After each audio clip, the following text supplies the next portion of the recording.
Tonight's episode of A Matter of Time contains scenes that may be upsetting to some viewers. Content warnings with timestamps can be found in the video description. Please review and prioritize your own mental and emotional well-being. We hope you enjoy the show.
Where we last left our heroes, after a successful night at the Days of Yore arena and a harrowing experience in the Drowned Cemetery, the siblings of the Reverie Estate turned in at their suite at Mako's Manger and spent much of the next day exploring the city of Ach'W'e before the arrival of an oncoming storm. Aspen sent a series of telegrams, one to the Vice Chief Sovereign of the Golden Alliance and his romantic interest, Hippolyta Romancent, and another to his friend and mentor, Burvin Castree. The other siblings speed-ran a museum dedicated to the history of Ach'W'e in the hopes that Penth might find some evidence of his future self in the past, but were ultimately unsuccessful. Continuing their search, they entered the adjacent library, where Aspen joined them. Penth, still feeling the pressure of the threats made to his patron goddess the night before, and tired of Aspen's tendencies to abandon his siblings, made a scene in throwing his famous brother over his back and restraining him, while also managing to demean a librarian and steal a book. Aspen, determined to escape Penth, mimicked the voice of their abusive father to a degree of perfection that had a chilling effect on them all, most of all Thomas. Arriving at the iridescent Fool as it prepared for the oncoming storm, Penth managed, this time, with Aspen's help, to get aboard and speak to its owner and his former employer, the Lord Willard Pullman. In their conversation, Pullman made the all-too-convincing argument that Penth should stop his search for their father and enjoy the paradise he was in. The two of them ended their meeting with a wager on the upcoming Days of Yore battle, agreeing that if the siblings are victorious, Pullman will give them all travel aboard the Fool to his next destination. But if they lose, Penth will go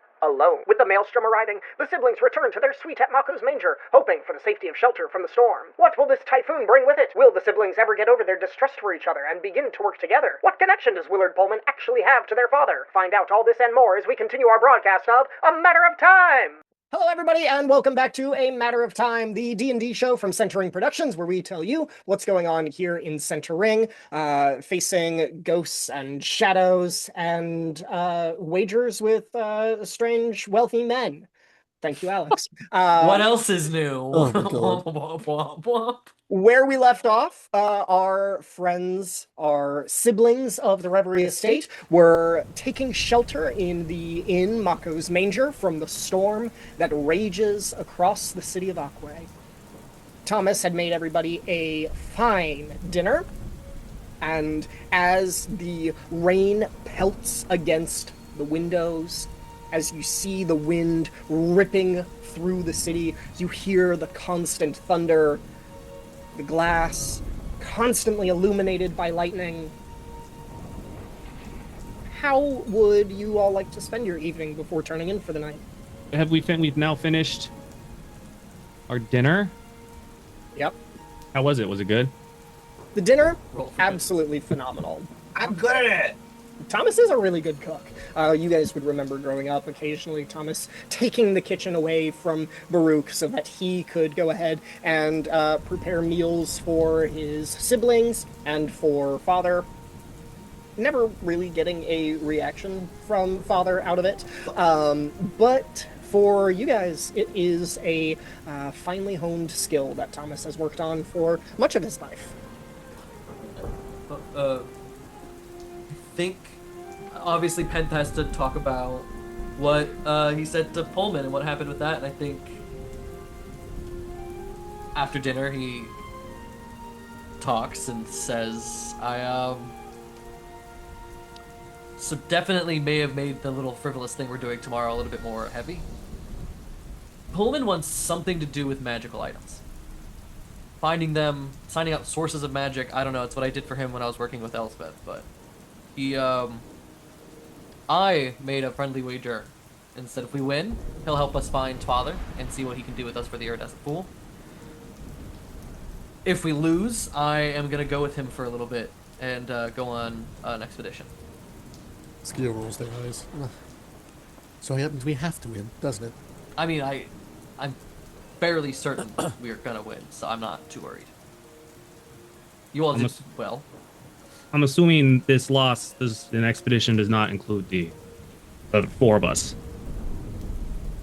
Not yet. I think that even if we lose, I have a chance of, or even one of us has a chance to convince him that the group of us is better than just one of us. But we, regardless, I am going to be indebted for a hot second, and it may not be a bad thing. I think Kind of ironic, though, the one who's always like, oh, keep everyone together, made a deal where the losing thing is you have to leave us. Kind of funny. They have a point. you're right. It's no, ever since talking to Pullman, it just feels like it's better off. I mean, even if I lose, I don't really give a shit about. I don't know. I'm giving a shit about finding Father less and less, and I think it's feeling like the right thing to do, regardless, to see what Pullman has to offer. Well, don't go throwing it on purpose. No. And if you do, let me know, and we can make some arrangements on that. Well, that's actually interesting. Everybody, do you all want to throw for some extra money? Do we want to go for against the odds? Do we know the odds on us, by the way? Are we aware You of, do not know the odds on you. You guys do not know what who your opponent or opponents are. Typically, the odds aren't even going to happen until we've already signed up and we have our match set. And we know who's fighting who. Oh, I apologize. And I thought you were already going to handle that, Aspen. Aspen, are you implying that they're betting on a family dinner show entertainment menu? there's always betting. Were you guys eating during our fights? There was definitely concessions. But yes, Aspen is correct. There was friendly wagers. There was a booth that you could go to within Days of Yore where one could make official wagers. Yeah, it seemed like the right thing to do. He'll help us find Father, or regardless, I don't know. It just seemed like the right thing to do. But Aspen, I think you need to watch Pullman during the match, because I don't know, something's not right. It doesn't feel right to just let him be. I think he might interfere. How do you think he's going to interfere? I don't know. He's obsessed with magical items. I bet there's going to be a guy who has a fake gun, but so- Pullman gives him a real gun to kill Penth with. Oh, Maybe. That's what they do in the some of the stories. that's Alex, as a point of reference, your first time meeting Pullman was during your session 0. Mm-hmm. And it was the first time that you and Elspeth had been hired by the Pullman Foundation. And the reason that he hired you was not specifically to look for magical items. He wanted you to do some archaeological investigation inside the tomb of the pharaoh Aset Nesemontep, and wanted specifically for you to look for evidence that pharaoh had arcane powers, of which you were not able to find any evidence. Okay, yes, so he's interested in anybody with magical ability. So we could even tempt him, even if we lose, to bring all of us, because we all have magical abilities. Not true. Pullman doesn't know that that's not true. So Hey guys, this is God doesn't need to speak during this conversation with my brothers. That's fair. That's That fair. is up to Thomas Thomas to saying mention. that Thomas will just snort and then like roll back his beer a little bit. Yeah, we can say that you're magical. Say it's like a mind thing. He's a smart man. Oh, a mind thing. Yeah. You can try to guess his favorite color. Look, we can... It's important we stay together, but it's also important that maybe looking for father isn't the only thing we have to do together. Well, isn't the whole point of trying to go with him to get on father's trail? Yeah, but no. For some reason, after seeing him, I can only think about maybe it's not the right thing to do. Aspen, go ahead and make an insight check. It's For the love of God. For the love of God. What do you 21. have? 21. I think you've noticed a sudden shift in Penth's priorities. Very much like Skia pointed out. Before going on to the Iridescent Fool, the ship that Father told you to look on, before stepping onto the Iridescent Fool, Penth was furious at you for stepping away from the group, and had warned you before you guys left for off about stepping away from the group, wanted to keep everybody together, and was interested in finding Father. And then left the Iridescent Fool, not really interested in that thread anymore, following those breadcrumbs, and had made a wager that, like Skia pointed out, lends itself to the possibility that Penth is taken away from his siblings. So something here isn't adding up to you. So, why the sudden change of heart? I think I've always thought about it like this. I mean, he's right. I mean, what has Dad really done for us? What does it matter if he's kidnapped, taken? I mean, Thomas is dead in, like, a couple years. Hey. And so, it's not... I'm being serious. Like, is that... If we continue looking for Father, is that going to be the end result? Because we're looking for Father? Or are we saving Thomas by not looking for Dad at all and doing what Pullman wants to do? That's quite the change of tone from earlier today. It's what I want. I mean, you guys aren't giving me any... you guys barely like Dad as it is. So why do you guys care about sticking to the plan?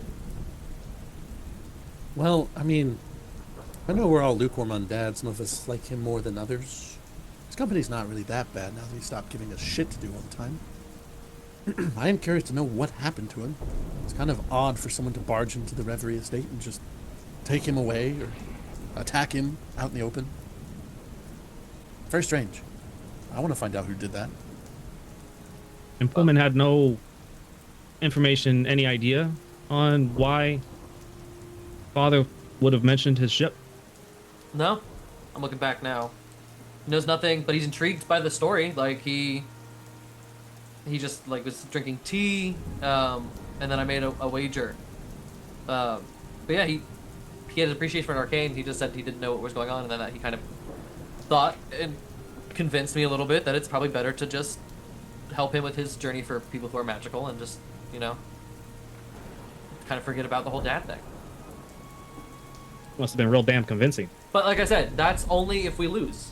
He'll help us find Father. We can do what we need to with the information about Dad, and then we can help out Pullman afterwards. Look, I'm just saying, I'm not gonna pull. Well, I could make a pun. I'm not gonna, throw it for you guys. I still care about winning. I still want to make money. I still want to get what we need. It's a thing. It's a family thing. But I don't know. What comes after is just it's kind of up in the air like a coin.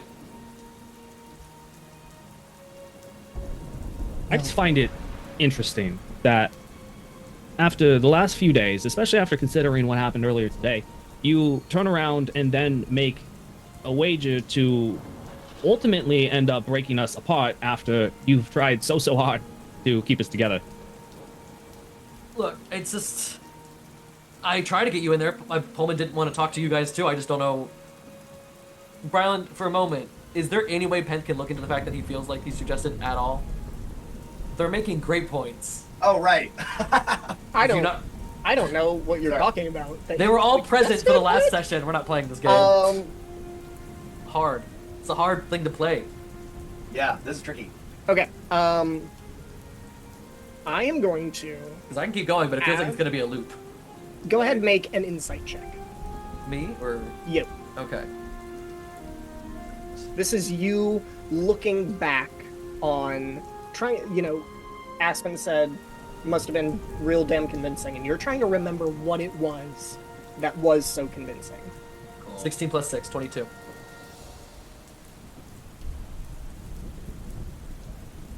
You, Sean, would Aspen as a kid have had access and used the spell suggestion? I think so. I think I've looked this up before. What his subclass spells could have been, and that would have been Yeah, because it's one from of the them. wizard spell list. It is, and Trickster. we were level 8. what level 8? You guys got 8. So at level 8, if he had second level spells, and I believe that he would have had, and that's an enchantment spell. Yep. Yeah, he would have had access to that for sure. Okay. Yep, it's right here on the And- list. You remember this conversation was going on. You remember watching Pullman's hands as he filled a pipe with a number of odd accoutrement of things. You know, your father smoked a pipe as you guys grew up, and Penth, being around various scholars and also soldiers, have seen many tobacco products, pipes, and whatnot. You've never seen somebody place a honeycomb inside of a pipe. And you remember a small, what I described as like, what looked to be like a dried worm.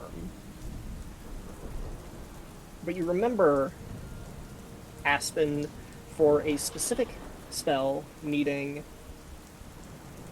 is it a snake's tongue, Sean? Snake's tongue. Yep. Cool. Needing a snake's tongue. You remember Pullman's specific words. I suggest you let this go. Cool. Would I know how long suggestion lasts? You wouldn't, but you know somebody who does.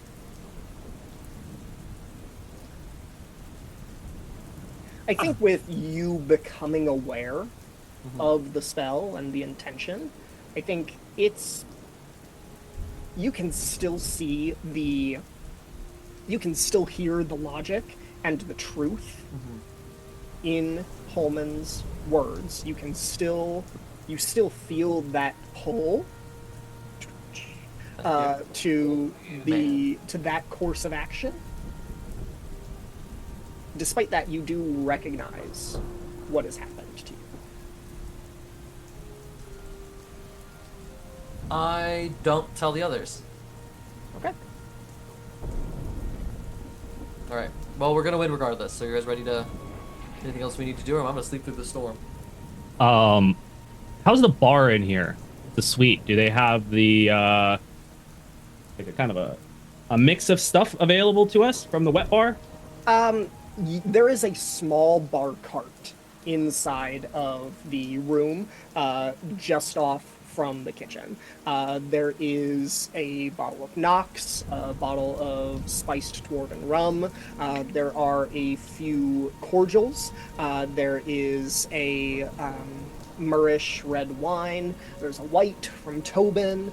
There is a bottle of Ice Bite, some fine glassware. Justin.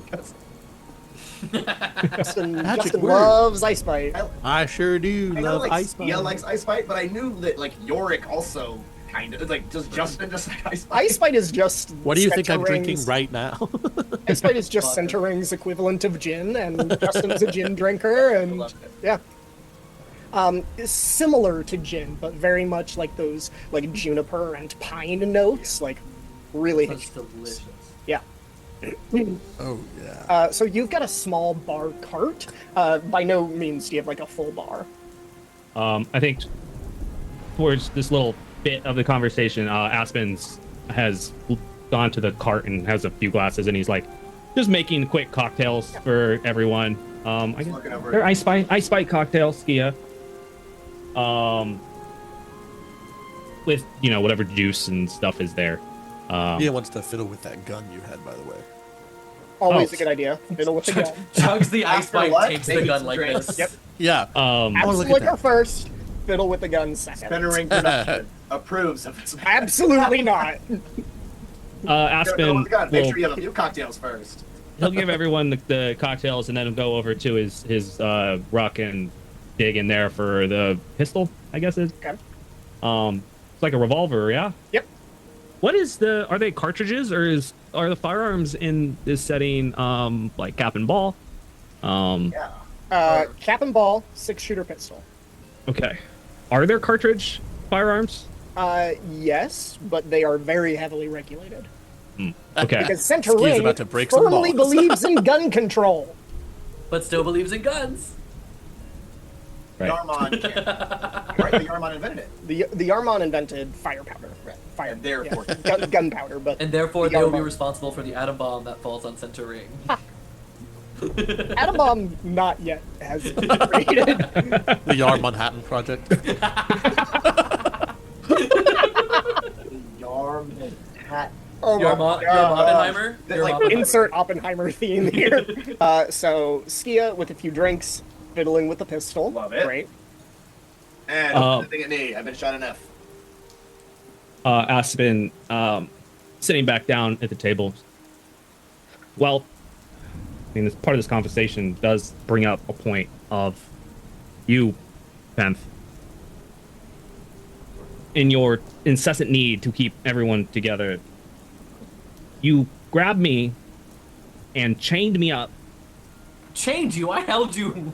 I held wrapped you me with up. my You arms. tied me up with rope Yes. because I needed to go send a telegram. What about this sentence is appropriate? What about sending a telegram means you had to go by yourself? You could have taken Skia, could have taken Thomas, could have had one of us there, but you felt the need to be by yourself again. Wasn't the need to be by myself. I just had to go send a telegram. You guys had other things you could do. Why do you need to be with me to go down to the telegraph's office? I met you where I said I was going to meet you. For some reason, I feel like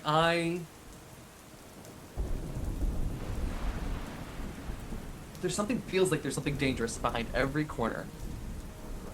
And I'm trying to take that as seriously as possible. And I've been treating you all kind of like my, like a squadron, parts of a machine, a brigade, parts of a squad.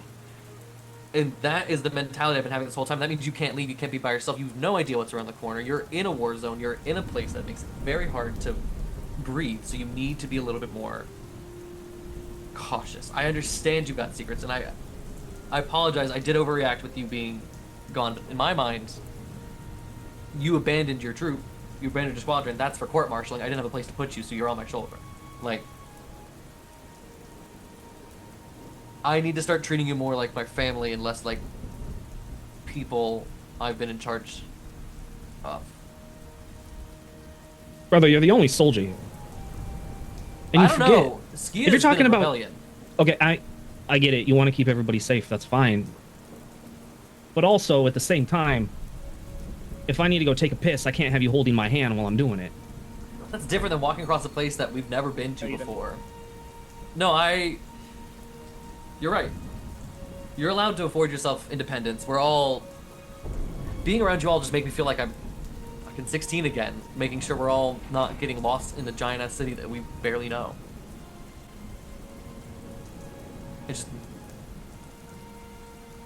I've been really open and honest about the things that I've been doing and why it's happening and being really out there with it. It doesn't feel like I'm getting the same from you. I can understand your feeling if you think I'm going to leave again. You were the first to leave. I was, and I suppose I never really considered you three or apologized for that. But that was years ago. And yeah, maybe I had considered not coming with you here, but I told you then, I'm with you now. And I'm not going anywhere this time. I know. Yeah. Just real quick. And this is a little non-traditional. Aspen, can you roll an insight check Kill your brother. against yourself? Cool. Do you feel the cool wetness of a tear on your cheek? Insight check against myself. That's so meta. It's hard with 3 I rolled a nat 1. 5. Continue. Dang. What? No, like That makes so much sense. Rolling that one on that. The nat 1 is just the refusal to look inwards. I'm here with you. I'm not going anywhere. Also, if I am out there by myself and there's danger around every corner, you have to forget, or you're forgetting who it is you're talking to. an actor. I don't know any other version of you. If there is one of any 4 of us that are here, from what you remember from our childhood, which one of us is going to escape with that danger? Yeah, the problem is escaping. That's leaving. That's escaping is just a synonym for leaving. That's what I mean. Well, It's not about escaping. It's about your grounds with the people you are with, not hiding with a fairy, not sitting in the corner flirting with some girl with a gun to her head. I actually didn't see Listen, that. if I happen. wasn't hiding with that fairy, we would all have been taken in, and we wouldn't have been able to get out of there. Sometimes being unseen is the best place to be. Coming back, you literally in the middle of a fight. I turn around and you're not there along me and Thomas, who's on the ground, and we have no idea you're there until you're running past us with a bitch and went run and like, great, you saved us, thank you, but like, knowing you're there is gonna make me feel a lot better in battle than thinking and hoping you're there. Just because you can't see me doesn't mean I'm not there. I hope one day you figure out you can trust us with the things that you need to do with your life. Obviously, that was directed at Aspen. I haven't participated much because I was logging in, so I think... Is this okay, Sean, if Thomas interrupts? Don't ask for permission, just do it. Yeah! Sorry, I'm like, still getting into character. I'm in computer mode. So, the drink, I was saving this because I was going to do it in real time. So, the drink that Aspen, like, just made, I was going... Yeah. Aspen, we gotta be able to trust each other. Penth has got a whole protective bullshit notion to wrap you up, tie you up, and in the morning, we gotta fight people. So I think tomorrow would be a great example of teamwork, just like we were fucking trained to do. You know the best part? Dad's not telling us to do it. We're doing it because it's fun and because we want to. Yeah. Like Right, old cheers. times. Yeah. Yeah. Skia raises their glass while having their fingers inside there. Shooting missiles. Yeah. It's not firing bullets though. Oh, is it? It's firing flesh. Yeah, you do notice that Skia's hooked a tube from like their God, forearm into no. the gun and the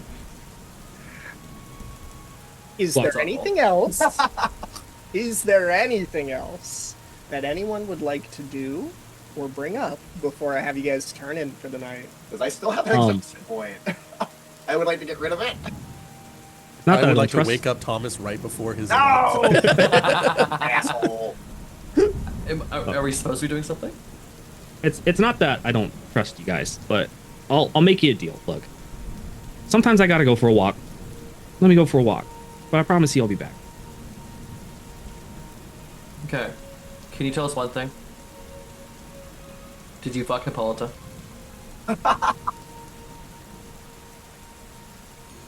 Come on, you owe us one thing. I'm not gonna ask about anything else. I will give you free reign to walk and send as many telegraphs as you can tell me with a straight face that you did not or do not have feelings for this girl, or you can tell us whether or not you banged her. Sex and feelings have 2 very different things. Not an answer. You have a choice. Do you have feelings or do you have sex with her? You have 2 different things. What did you do? I did one of them maybe multiple times. I just look at Thomas. You can have feelings multiple times. You are brothers, all of you. And you are siblings. Oh. Yeah, exactly.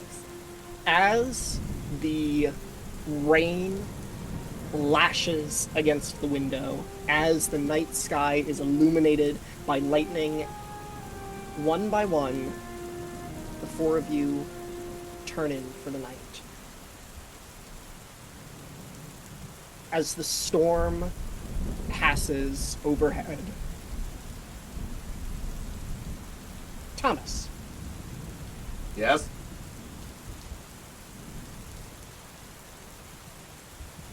you are in the Reverie Estate. You are 17 again. Just last night, your life changed forever. For the first 17 years of your life, you had done nothing but commit yourself to the whims of your father, to the messages that he tried to impart, to the training that he assigned you. It was rough, it was hell, it was torturous. And you never understood his motives. He never shared what it was he was training you all for. But you believed, for 17 years, you believed that it was important. And that what you were doing was important, and that you had to dedicate yourself, that you would dedicate yourself to accomplishing whatever it was that Father wanted. You were the first one awake on training days, despite how much you despise the mornings with every fiber of your being. You pushed the others to be as dedicated as you were. And in all that you did, you wanted to earn Father's respect, approval. And last night, not for the first time, but last night, Batalier had broken into Father's office and finally gotten his hands on one of Father's notebooks. And the four of you sat around, peering over Batalier's shoulder as he flipped through the pages. Pages upon pages, one after the other, of handwritten notes about Gamake's progress and potential. Detailed accounts of Batalier's many walkabouts when he left the Reverie Estate and thought he had been alone. Long musings on the nature of Alphaxian's strength and loyalty and how it might be used. But when it came to your section, Deltamen, a single note. In Deltamen is nothing but continued evidence of what I have always felt. Profound disappointment. He is horrendously without potential.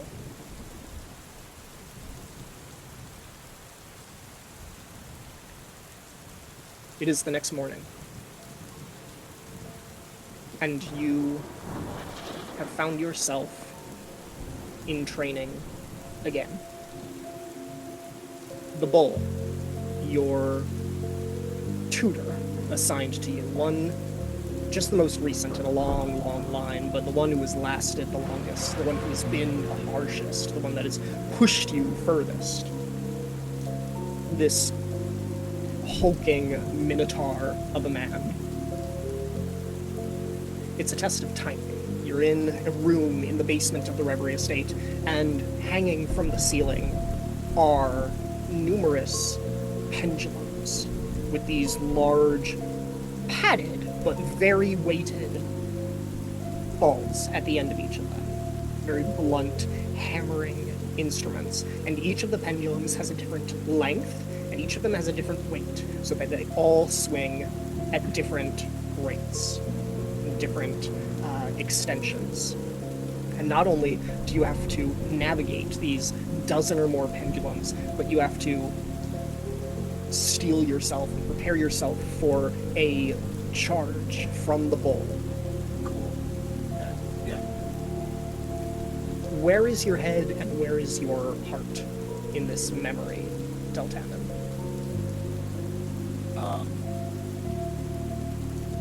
It's at odds with each other. His whole life, he's known that if he just hunker down and do the work, it will be worth it. And just from last night, the first seed of doubt is planted.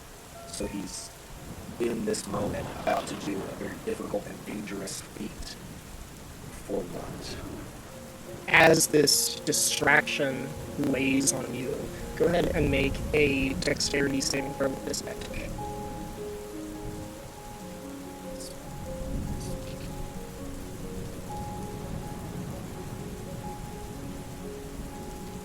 Technically, we should have your childhood stats. A fighter, you were a fighter, so you would have had proficiency in dexterity modifier. In dexterity And I was a dexterity fighter anyway, so I think it would be similar. Okay. Well, 12. You do manage to hold your own for the start of this exercise. For the first three of the bull's passes, you were able to evade him and the swinging pendulums. One of them clips the shoulder a little bit, but nothing too excessive, nothing that's going to... I would say nothing that's going to cause you any points as far as the exercise goes, but who's counting? And as this thought goes through your head, the door on the other side of the room opens, and Father steps in, and just steps into a corner, just to observe. Pretty standard. He's the one who's setting these exercises to begin with. But after what you read last night, the pages, half of the notebook dedicated to Gamake. People stalking Battalier as he traipses through town. Musings on what Alfaxian could become, and a single scribbled note for you.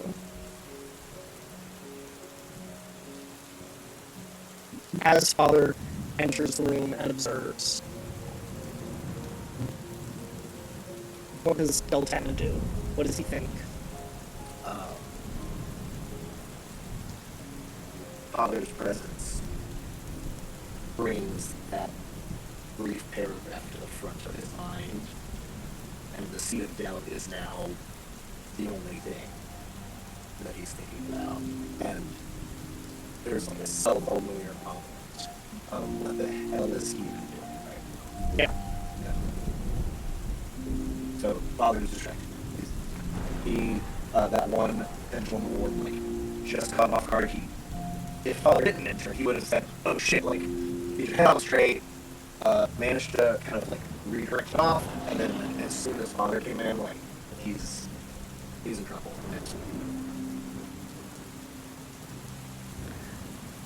You hear the door close. Father takes his place in the corner of the room, shadow falling over his face, and you're watching, and all of these thoughts and emotions are passing through you, and you are hit by the train that is the bull.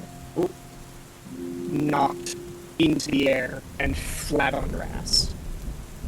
Breath beat out from you. You stand and immediately are struck by one of the pendulums. Stumble backwards into another that throws you into another until you are battered on the floor, gasping for your breath. You can hear the bull calling for you to get up to continue the exercise. You're not done yet. You haven't done enough.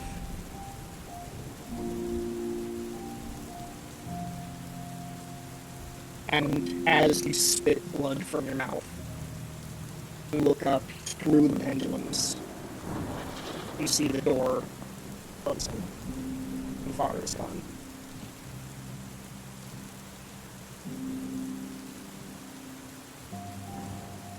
As you wake from this memory, Thomas,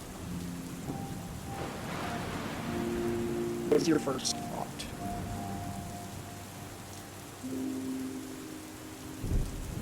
He probably wakes up in a sweat and it's so quiet in the suite, Yep. sleeping.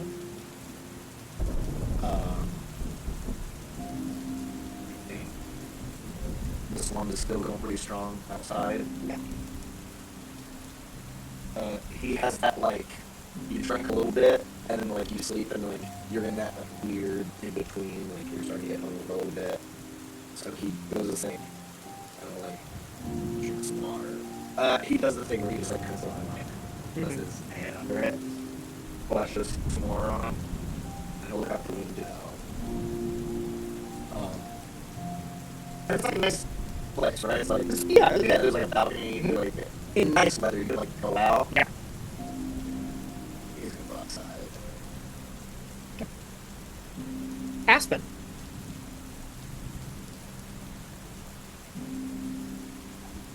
You remember having the morning free from training. No exercises are scheduled for this morning. Some training in the afternoon, but you have a few hours. And so, Battaglia, you decide that you would like to spend the morning with your... Up to you whether or not friend is the most applicable word to your current relationship, to your neighbor from down the street, Estrella of the sunlight on the mountain peaks, daughter of Elacora of the sunlight on the mountain peaks, the elven woman who is the ambassador between the city of Leora and the elves that live there, and the government of the Golden Alliance. Aspen, in this memory, how old is Battaglia?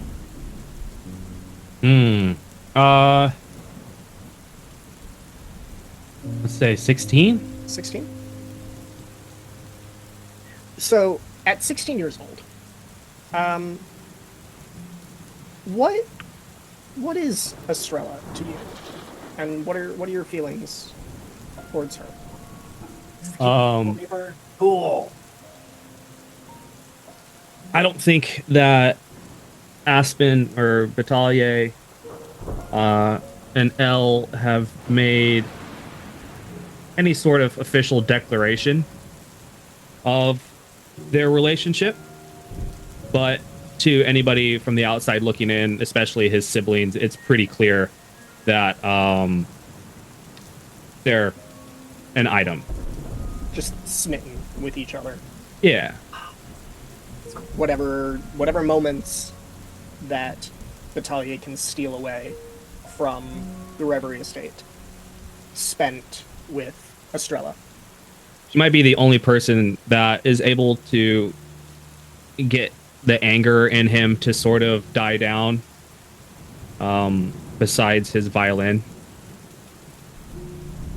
And how would you and Estrella spend a quiet, sunny summer morning with each other?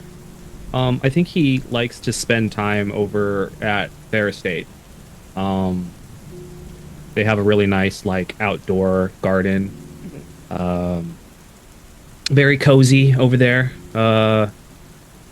Her mother likes to host certain kinds of parties sometimes, and so there's a lot of really, like, comfortable places. Yeah.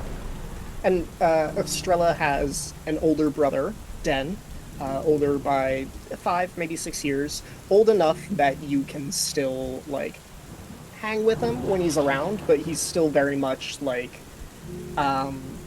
the cooler older brother that, you know, a 16-year-old would, like, look up to and aspire to. You remember Den being very confident, very like suave, early 20s kid, and just thinking like, wow, he has it all. Den's so cool. So cool. Really good hair. He's like a grown-up, you know. He's like a grown-up. Whoa. And you and Estrella are laying in the thick grass of their garden. And Batalier, as someone who has traveled much of the city of Farah, you don't know that a thicker patch of grass grows anywhere in the city. The sun is beating down on you, and it's illuminating her hair and, you know, sparkling against her cheeks, just in the most innocent, most beautiful way. And for a moment you feel that nothing could ruin this morning.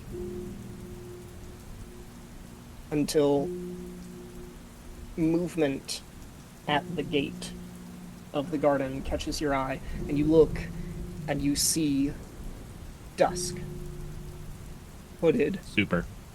masked, that tutor of yours who somehow always seems to know where you are.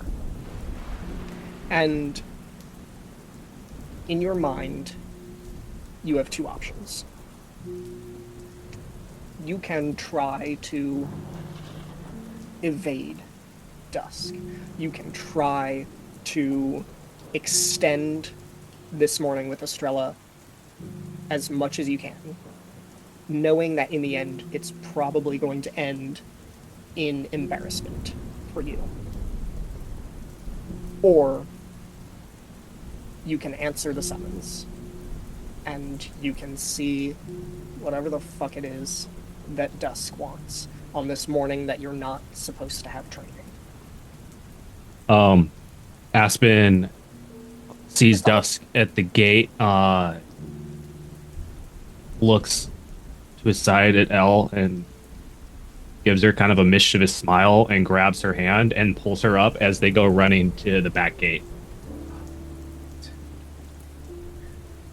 The two of you run to the back gate, run through the gardens, run through the sunlit halls of her mother's estate, linen curtains blowing in the wind of the windows thrown open wide, stealing embraces and kisses when you can.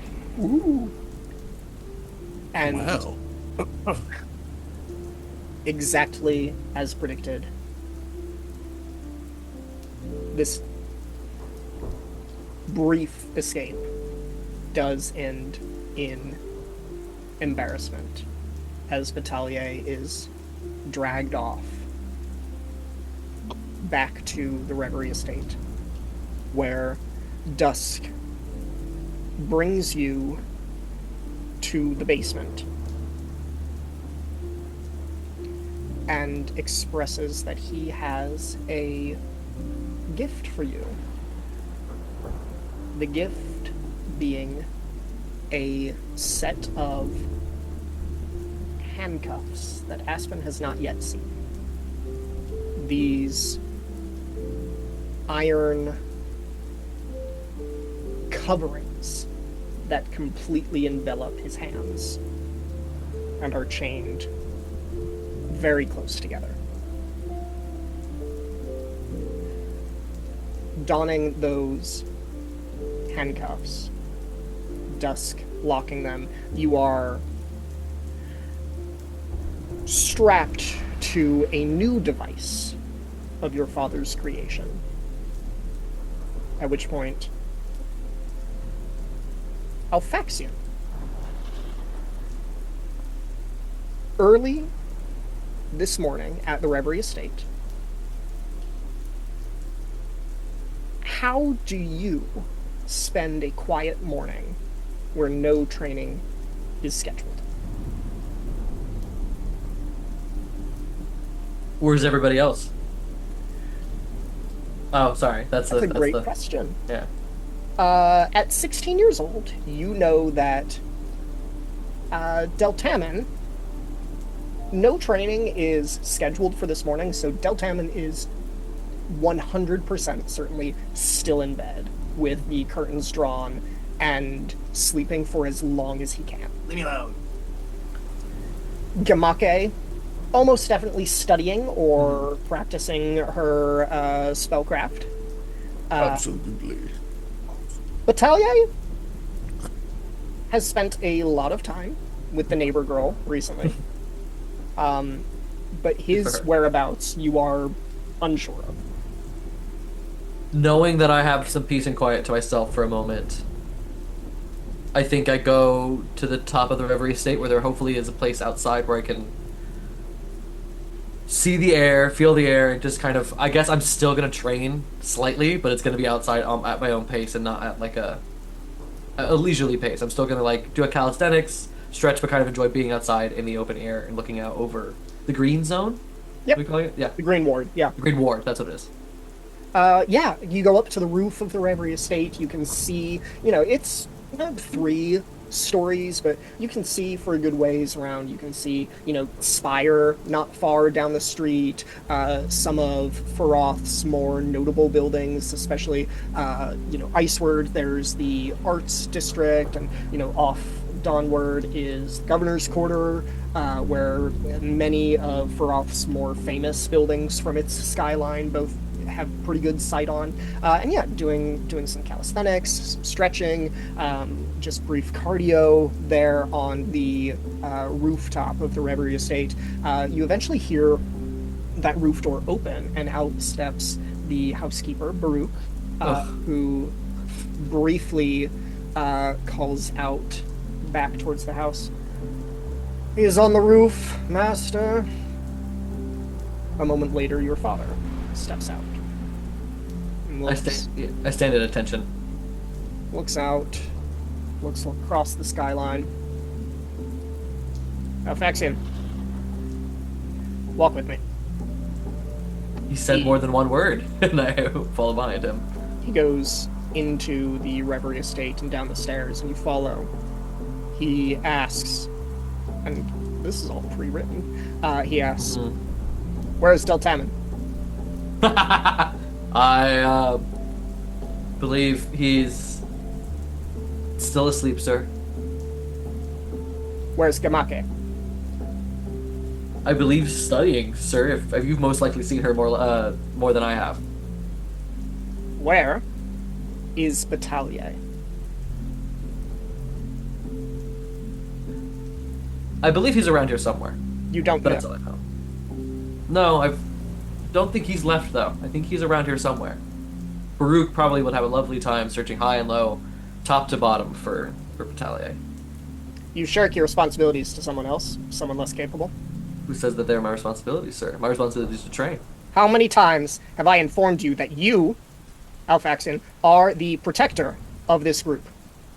Their safety and their whereabouts are your responsibility, Alphaxian. And I take care of that. What happens, do not interrupt me. What happens to Batalier, to any of them, is your burden. At this point, you've followed your father down into the basement. And father opens the door to what you and your siblings have called the multi-purpose room. Just in that it is a space that is always changing based on father's latest whimsy, latest torture. He unlocks the door, and you see... And because the dream world in Center Ring is made up of the collective subconscious of everybody who is present in the dream world, now I would like to go back to Battalion. Oh, fuck. You have been strapped down for too long. This is a new record for you. You have not been able to escape these restraints just yet. You cannot believe that father has finally come up with a puzzle that you cannot solve. And it turns out that all he needed was all of his maniacal cruelty to come up with this device of torture and pain. You have been strapped to a vertical table that rotates based on a mechanical timer. For most of it, you are upside down with your head underwater, plunged into a bathtub that has been situated beneath you. It's only for 30 seconds or so at a time, so it's not long enough for you to drown, but it is long enough to be uncomfortable. The real kicker is that the table that you're on, you are positioned underwater, your head underwater for about 30 seconds, and then it just does one full revolution without stopping, and then you're back underwater for about 30 seconds. So you only get a little bit of time to breathe. And in that moment that you are rotating, a second mechanism is triggered, in which slingshotting a padded wooden board into your gut. In the short seconds that you are allowed air before being submerged again, that blow makes it nearly impossible to take a breath. At this point, you've been strapped down in this device, in this cycle, for several minutes, and you're getting weaker. The edges of your vision are going blurry, and you're taking in water each time that you're submerged. Alphaxian, you see this as the door opens. The table spins and Batalier is brought up again out of the water, but it's pouring down his face and his head slumps forward. He's not even trying to take a breath on this revolution, and wham! He's hit by that board again. You see water shoot out of his mouth. You hear the cracking of ribs. Between you and Alphaxian, between you and Batalier, strapped to this device, is your tutor, Leo Shieldbreaker. And he's armed with a small but heavy-looking hammer, one that you felt the brunt of many times before. What do you do as you are faced with this situation? Before Aspen can spin back down, is it still spinning or is it stopped? It spins all the way around out of the water, but it does not stop until he's back in. Okay, so if I can, before he gets back in, I'd like to put my hand, or at least my body, some part of my body, to stop it from spinning back down. Across the room from you. Yeah, can I still run to stop that? As you go to stop it, Leo Shieldbreaker is standing between you and is going to attempt to take a strike on you. Are you going to fight, or are you going to try to dodge? Dodge. Okay. Go ahead and let's just make it a dexterity saving throw. Technically, this is with my level 8 fighter version. Level 8 fighter, which you would have proficiency with. So your level 8, your proficiency bonus is +4. So your dexterity modifier +4 added to this roll. So 6 total. Cool.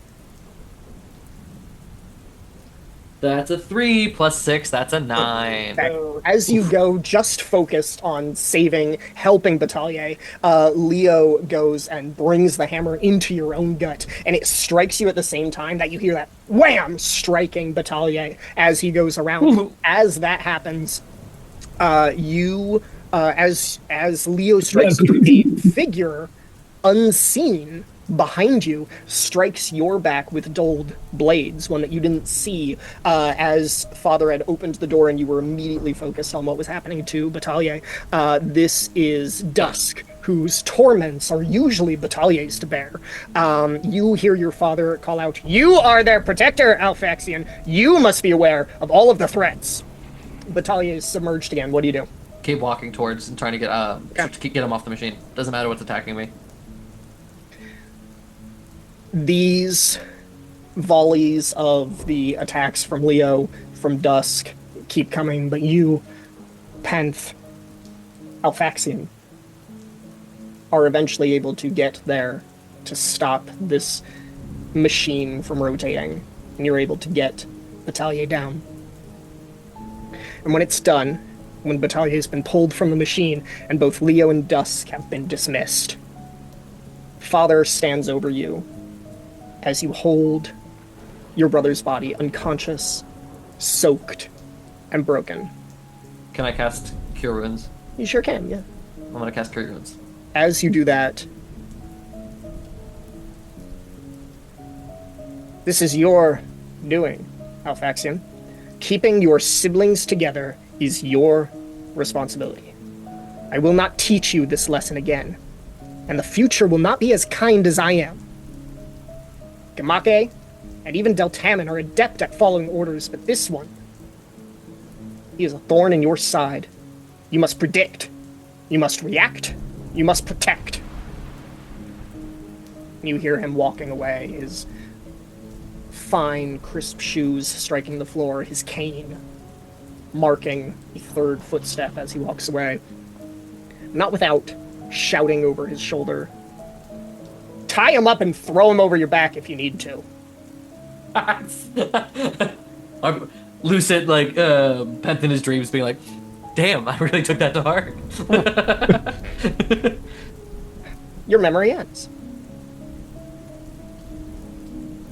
Skia! That's a great night's sleep. That's a great night's sleep. Skia, as you drift off to the sound of thunder, the pelting of rain, the crashing of waves, the memory that you relive is very different. Oh no. This one is much more recent. I see why you asked me those questions now. You remember a similar storm. One that you were not sheltered from. You sat in a nest in the jungle trees, overlooking the road, approaching Limni. The tree swayed in the blowing gale of the storm. Your clothes were soaked through, but you could not allow yourself to shiver. Any movement could give away your position. Argos, the elvish man in the nest with you, young and vibrant, stupid, but so full of heart and love for his city, wipes rainwater from his eyes, only for more to go streaming down his face, and you shot him a reproachful look. Suddenly you heard it. The city gates opened, and the caravan you were tipped off about departs. It's small and heavily guarded, a carriage so weighed down by its armored plating that it looks like hell for its horses to pull through the mud. It's moving slow. Slow is good. You use your mirror to signal to the nests on the other side of the road. Wait. You can't see them. The allies that you were given for this assignment, and that's a good thing. You know where their nests are and the pits hidden in the ground. And still you cannot see them. For a bunch of farmers and merchants, they make good fighters after some training. The carriage stops, right where you had planned, right where you and the others had made the mud as thick as you could. The Templars rushed out, some to help, but most to guard. Guns trained towards the jungle. That's fine. They don't know where the nests and the pits are, and there's just a dozen of you. The rest are waiting, 2 miles up the road at the ambush site. This is just recon. Everything is going according to plan. You count the Templars. 3 are pushing, trying to get the carriage and the horses out of the mud. 6 others guard, tense, well-trained. The horses struggle against the mud. You count again. 3 and 6. 3 and 6. When the carriage is free and moves past, you'll confirm your count with the others on the opposite side of the road, and then relay that count ahead to the ambush site. You'll follow behind, cutting off their ability to go back to Limni. Everything is going according to plan. And then it changes. A man steps out from inside the carriage. One not in armor, not holding a weapon. A man dressed in the clothes of a priest.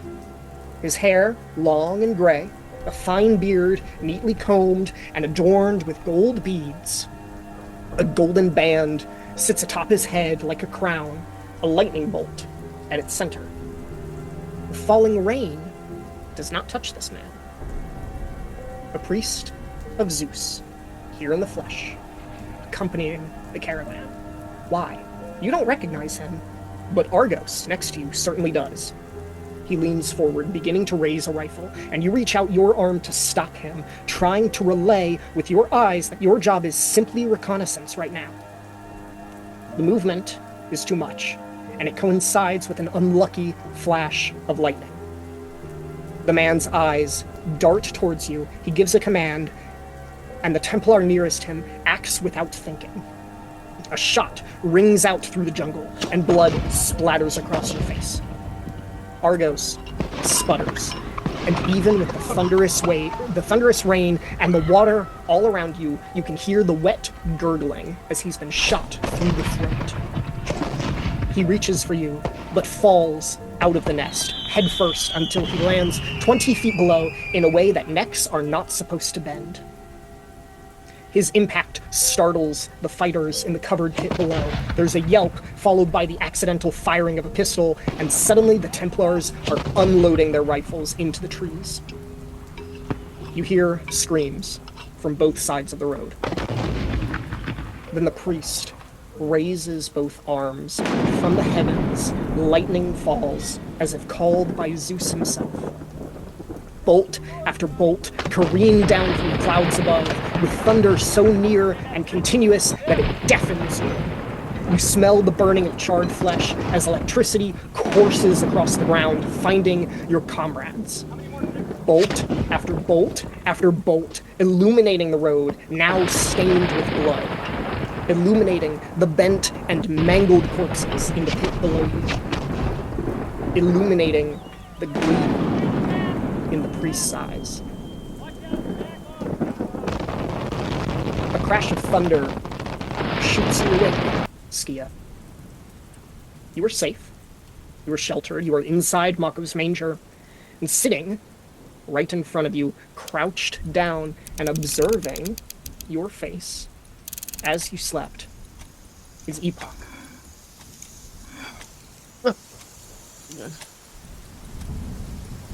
Epoch, what are you doing?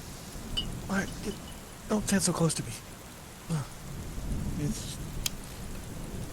The past is negative. I understand. What? What? Are you talking about nightmares, Epoch? Yeah. Yeah, that was not a good one. I don't think. That was not a good time. You look around the room, Skia, just taking stock of your surroundings, as you've made a habit of doing since times like those. There's one figure too few amongst all of you. Thomas is gone. Thomas! Hi. Thomas, stepping out onto the balcony of Mako's manger. Okay, yep. Looking below, seeing the streets of Ach'W'e as lightning shoots across the sky overhead, the white marble illuminated the canals. And suddenly you find yourself here walking the streets of Ach'W'e. A little drunk, a little hungover. Like, not sure if I'm still dreaming or not. Yeah. I think.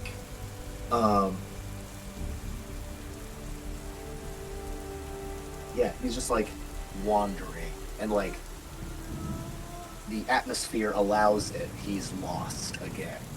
Like he doesn't have his bearings. The wind is beating against your face. The rain is stinging. The water of the canal is constantly like sloshing back and forth and like spitting sea spray up into the air. And like for some reason, he like doesn't give a shit. Like he's like stumbling, right? Yeah.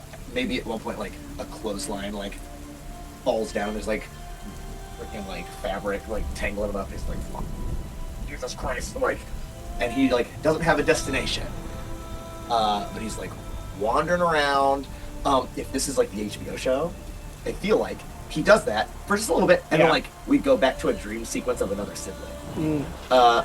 If I may, siblings, like this Storm, he's angsty. He just woke up from that bullshit, and he wanders out like past the canals until the sea like quite literally hits you in the face, and you feel that you are like the tide is so heavy both in and out and constantly surging with the storm that like before you even realize it, you're knee deep on the shoreline, and then the wave is just coming at you. Cool. Hell yeah. And he just like looks out at just the vastness of what the ocean and the sky, and it's dark and you can't tell the difference until the lightning flashes, and he just looks up and lets the rain like beat down on him, and then the ocean like meets him and just re-soaks him again. I don't know if he says something. Maybe he just says potential, and to allow himself to fall forward into the turbulent water. And like, it's still shallow, he's not going out deep. Penth, it's okay! And like, you know when you're underwater and you like have this sort of like aura of nothingness, like up and down is nowhere, and like especially because now it's like the tide and it pushes you and pulls you, and he's like balled up, and under the water, he's just like screaming as loud as he can. He's like all like facades off, like this is how he feels right now. He ain't thinking it because no one's around to like give a shit, and so he's letting it out. But in the morning, I'll be back. You, for the fourth, maybe fifth time, submerge yourself in the water. Just this... You can correct me if I'm wrong. I don't want to assign things to your character, but it feels like this comes out of the need, the cathartic need to confront something. Yeah. That's a good way to put it, for sure. As the waves wash over you and you were submerged for who knows how many times, and you are screaming out under the water, the bubbles pouring away from you as you are exhaling this cathartic, like, just expulsion of emotion, you emerge from the water to find that quite suddenly, the storm has passed.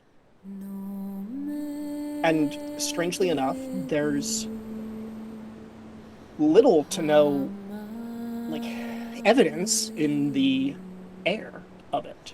You might chalk it up to the passage of time while being drunk. Just being a little hard to remember, but, like... Does he see, like, the remnants of the clouds, like, as... Few, like, faint puffs of clouds, but for the most part, the sky is clear. And the lone golden moon shines down upon Ach'W'e, alone in its travels across the sky, as it has been for these 28 years. I think he just, like, floats for a little bit then, and just, like, stares up at the stars. Because, like, we're in Ach'W'e, light pollution is 0. Light pollution across Center Ring is pretty close to 0. Ugh. Yes. Yeah. But yeah. And you make your way back to Mako's manger, drying off as you do along the walk. You find that where you had ended up in the sea, whether you originally stepped out here or whether some current or riptide or whatever pulled you in this direction, you re-enter the city pretty close to the sky vessel docks, which are empty at this point, Okay. much like Lightning's Laugh. Really, the Iridescent Fool is the only ship that chose to remain here in Ach'W'e, just like preparing itself and just like removing as much rigging and sail as it could in order to prepare for the storm. It seems like every other sky vessel, Lightning's Laugh included, got out of town. But you're re-entering the city near the sky vessel docks, and you walk past the Heroes of Ach'W'e. Cool. And, you know, there's some debris, palm fronds, some laundry that had been left out to dry, forgotten about, and then pulled away from its line.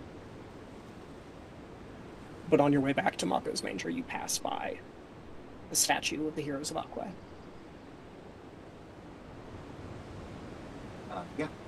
Yep. Morning comes. Each of you wake inside Mako's Manger. I'm here. Long rest achieved. Everybody accounted for. And a day in Ach'W'e passes, beautiful, as the storm has passed. Some minor damage and debris throughout the city, but for the most part, you know, the city made it through largely unscathed. Throughout the course of the day, you all do some shopping, most of which is done procuring armor for 3 out of the 4 of you. Penth, Skia, and Aspen, each of which purchasing varying levels of armored clothes. I don't shop, and I say, I'm good, and I pick up some of the random torn debris I found from last night, and I start wrapping my hands with it. Oh, Thomas getting his monk wraps. The only thing that I will mention that happens as you guys are doing your shopping and passing pretty close to where Days of Yore is, you would become aware of an urgent casting call for a Master of Ceremonies for the evening's event at Days of Yore. Duh. If only we had an actor in the party. Whoa. Aspen, if you're down there doing the MCing, you could like send George out to jerk someone off. The previous Master of Ceremonies making an unexpected departure from Days of Yore has left them in a little bit high and dry. Aspen, would you be interested in this urgent casting call for a Master of Ceremonies? I think Aspen could step up to the plate for that. I think with Aspen's name alone, not to mention his talent and the resume that he has to his name, very eagerly, the stage manager of Days of Yore would be interested in having Aspen as that in that role. So, in which case, let's jump ahead to the evening of the match. Just know I don't come cheap. You don't come at all. You and the stage manager spend some time negotiating a contract for a one-night-only appearance, cameo, by the star of the stage and screen, all the way from Faroth, the one and only Aspen Echoes. And Sean, you and I can talk about what it is that you are able to negotiate from this stage manager. The festivities at this Renaissance Fair-esque attraction here at Ach'W'e it's much busier than you saw it 2 days before. Word has spread that an event of a caliber higher than what Days of Yore typically provides to the people of Ach'W'e is going to take place this evening.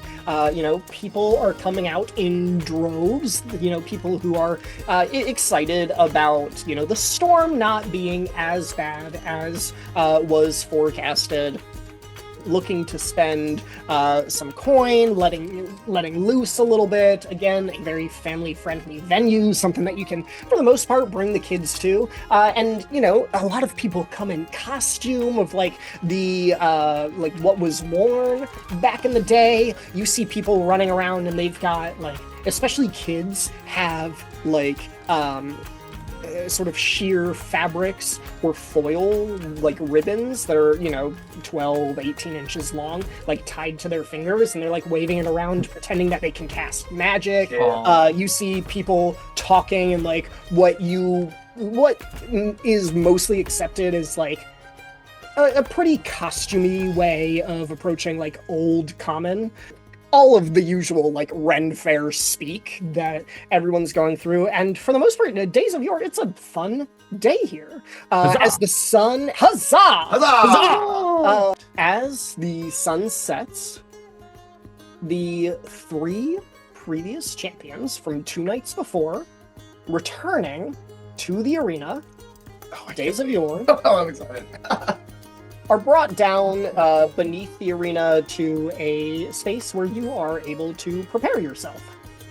Aspen, brought to a separate space, mirrors, hair, makeup to be applied. Really, it is your job to introduce the 3 winners from 2 nights previously, as well as their opponent for the evening, and most importantly, to introduce the man himself, Valentine Firebeard. Valentine Firebeard. From there, you are free to sort of navigate the like the stands of the arena.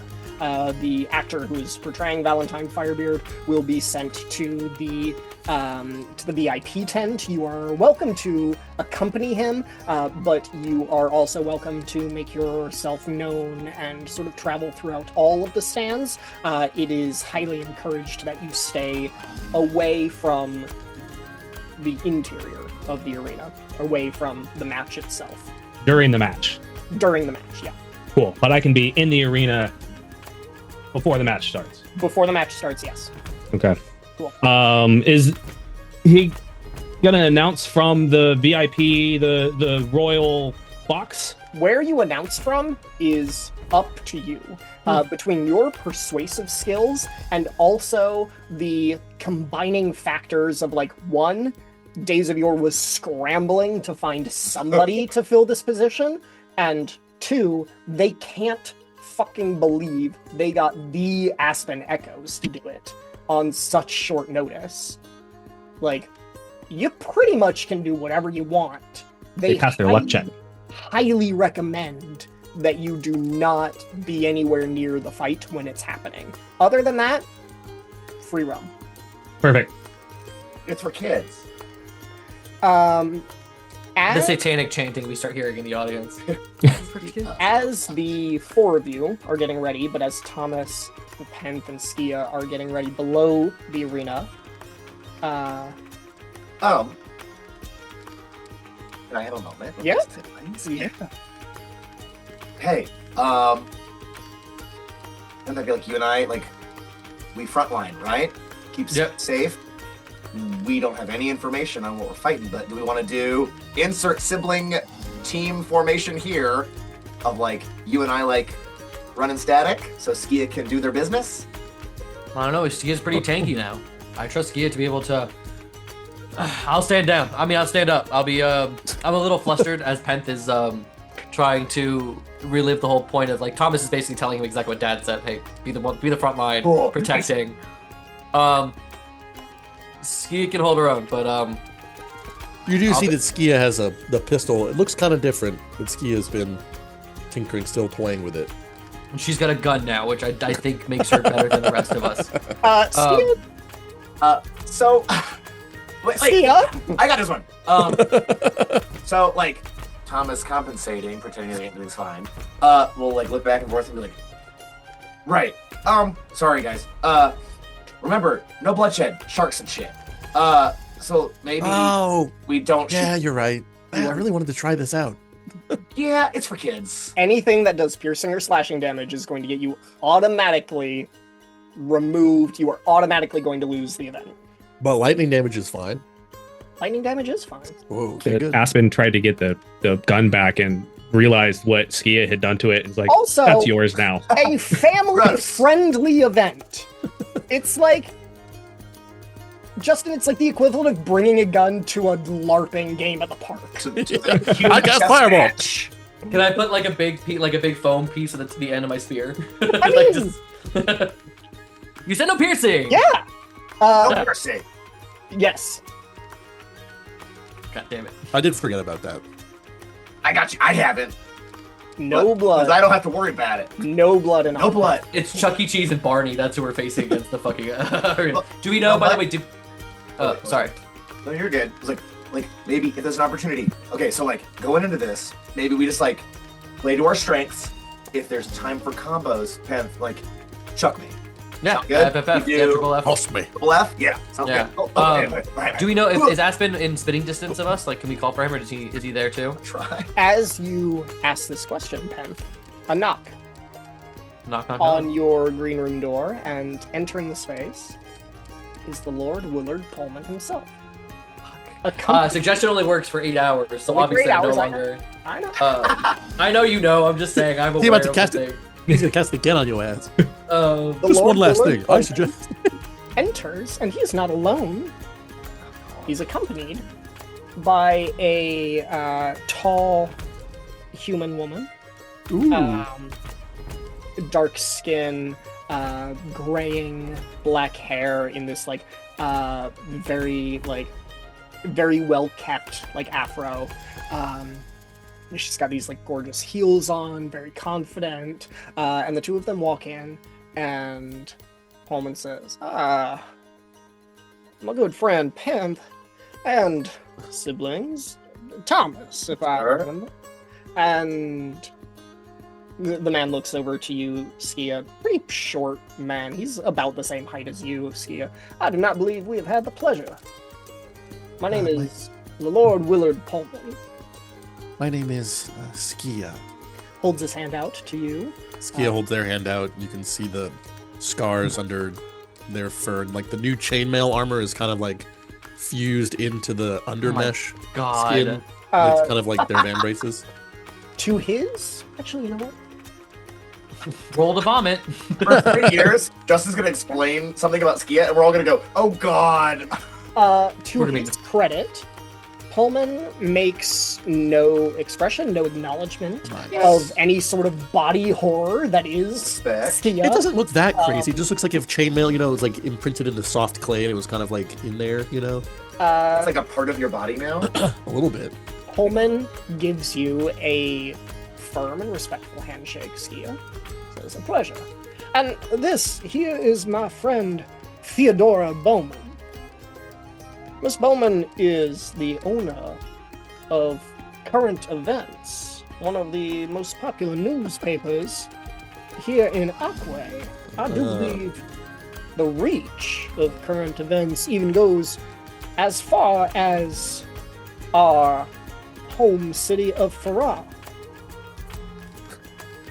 I asked her to be a guest of mine for our event this evening, and if this event is as exciting as it has been advertised, well, they might hear about it as far eastward as Faroth. Now, what do you think about that?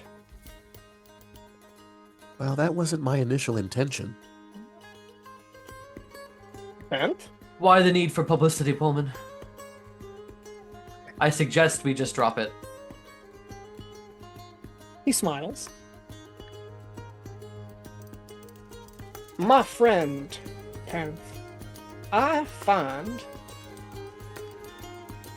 there is nothing more telling about a man than how he acts when he knows the world is watching.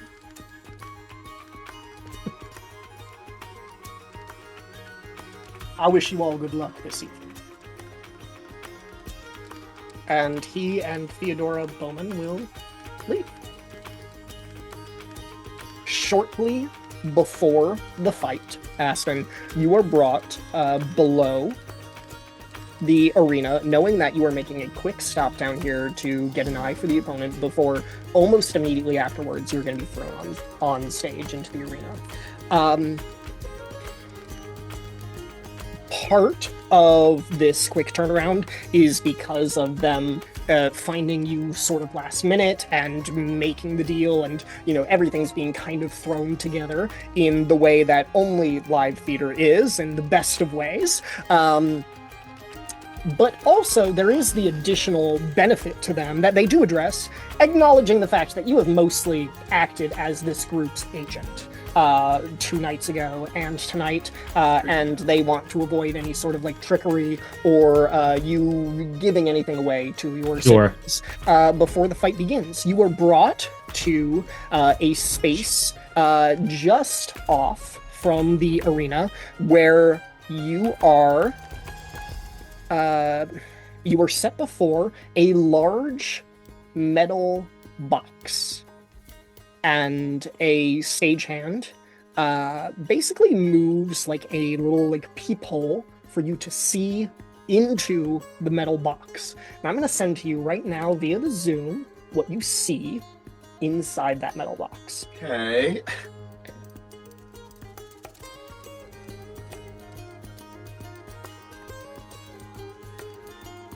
It's gonna be the goddamn fairy. It's going to be 20 It's the quicklings. fairy. After that, 20 quicklings. Let's go. After that, Aspen, you are ushered into the arena before a thrilled, excited, many of which are drunk crowd. And Aspen, I'm going to get our battle map situated, if you would like to. Take it away, Master of Ceremonies. Sure. Just to so we know, Aspen made a bargain with the organization to have Epoch as his bardic apprentice, so he's just with him. That's fine. I'll allow it. As the combatants come out into the arena, Aspen, who has been announcing, he's since introduced himself from the royalty box, leaps down into the arena, taking center stage in front of his siblings as he begins his introduction of the party. Good people, lend me your ears and your voices. First, before you stands a man who has sailed the very heavens, a warrior whose knuckles bear the scars of 1,000 battles, upon swaying decks while thunder crashed around him, while lightning split the sky and wind howled like a banshee's wail. He has navigated treacherous windways through crimson sunsets and ink-black storms. He has stood upon the crow's nest and pierced the clouds themselves, feeling the cold kiss of altitude upon his weathered, boyish face. From the floating markets from the bizarre archipelago to the ice-touched ports in the lunaire, his fists have spoken a language all men understand. When the sky pirates boarded his vessel with cutlasses gleaming, when mutineers rose up from the belly of the ship, when desperate men thought to take what was not theirs, it was these hands, these bare and bloody knuckles that restore order. No blade, no weapon, just flesh and bone and iron will. He has felt the crack of jawbone beneath his strike. He has seen the fear bloom in his enemies' eyes as they realize they faced not a man, but a force of nature, given human form. Blood upon the deck, wind in his hair, and victory sings in his veins. Today, with the feet upon solid ground and heart still soaring among the clouds, he brings that skyborn fury crashing down upon his opponent. Yeah. Those fists have steadied rigging hurricane winds and have climbed rope ladders through freezing gales, now clench with purpose and righteous fury. Shake your voices till they reach the very clouds he has once called home. Your thunder shakes the foundations of heaven itself. I give you a sailor of the skies, a bare-knuckled tempest, a man who fights as God intended with nothing but courage and clenched fists. The Riptide Wrangler! Thomas, what is this term? The Riptide what? Riptide Wrangler! Tide Wrangler? Yeah. Oh, cool. And as the crowd is cheering, good people, silence your chatter and attend! Before you stands a being of legend-made flesh, heart fey, heart scholar, wholly formidable. While others speak in flowery words and empty boasts, this warrior lets their fists do the talking. Oh, what an eloquent speeches those knuckles deliver. They have walked the hallowed halls of healing. They have gazed upon the very mysteries of life and death. With steady hands, they have mended broken bones, sutured torn flesh, pulled souls back from the precipice of oblivion itself. They understand the very weaknesses, every pressure point, every vulnerable spot, every way to make a man crumble. But do not let their modest garb deceive you. Beneath those simple scrubs beats the heart of an ancient lineage. Hooves that have danced through the primordial forest. Eyes that have witnessed centuries of human folly. They carry a wisdom of the wilds and the precision of science in equal measure. They waste no breath on idle threats. They require no grand proclamations. Their reputation speaks volumes and the tongue need not. Swift as quicksilver, sharp as a surgeon's blade, relentless as the march of knowledge itself. So roar for this paradox of manifest, this creature of fable who wields reason as a weapon, this short-spoken behemoth of the healing arts turned warrior. I give you physician and fighter, savage and scholar, Strike Surgeon! Oh, Strike Surgeon! Oh. Good people, turn your eyes upward and behold. Stirred before you stands a mountain given will and purpose, a colossus who has marched through the war's crucible and emerged unbreakable. He has stood in the shield walls while arrows darken the sky. He has held the line when lesser men fled. He has known the thunder and the iron discipline of military might. But this Titan sought not glory in endless war, no! He turned his gaze to history itself, into forgotten crypts and cursed tombs he descends, where darkness dwells and ancient evils slumber. He has pried upon the sarcophagi sealed for millennia. He has translated texts that would drive men mad to gibber and weep. He has faced the undead guardians of forgotten kings and emerged victorious, artifacts in hand. 8 feet of muscle and scholarship. A warrior scholar whose fists can shatter stone as easily as his mind deciphers ancient runes. He reads dead languages by torchlight and crushes his enemies by any light at all.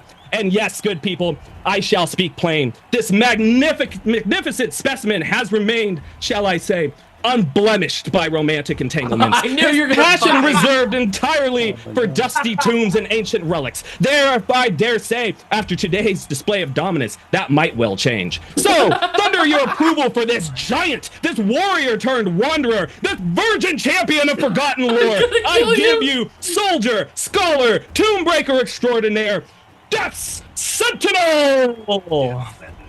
Yeah. As the audience, go ahead and make a performance check with. Oh, he's not done yet. Oh, okay. I'm gonna kill him. I'm gonna immediately murder Aspen as soon Aspen as has made his way to stand in front of the three of them.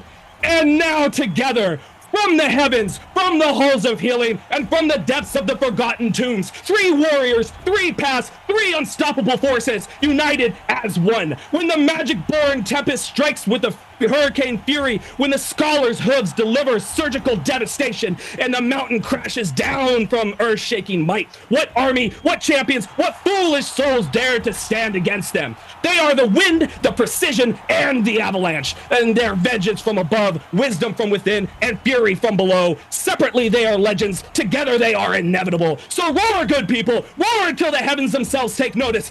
Let your voices become the thunder that the heralds are absolute victory. The Tempus Liberi. Tempest Liberi. The what? The Tempus Liberi. That's our name, Bryland. Tempest Liberi, baby. It's Latin for time children. It sounds like Tempest Library. Tempus Library. That's us, Tempest Library. Well- Don't question it. From, like, it's like a drunk saying Tempest Library. The other one is Tempus Domus, Okay, which is time family. okay. And Children of Reverie. That was the other one too. Or Tempest Liberi. Library. children.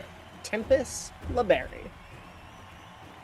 Okay, we're workshopping it. This is a family-friendly location. We're workshopping it. We're workshopping It's not now. It's gonna be in the papers. That's what I told you guys.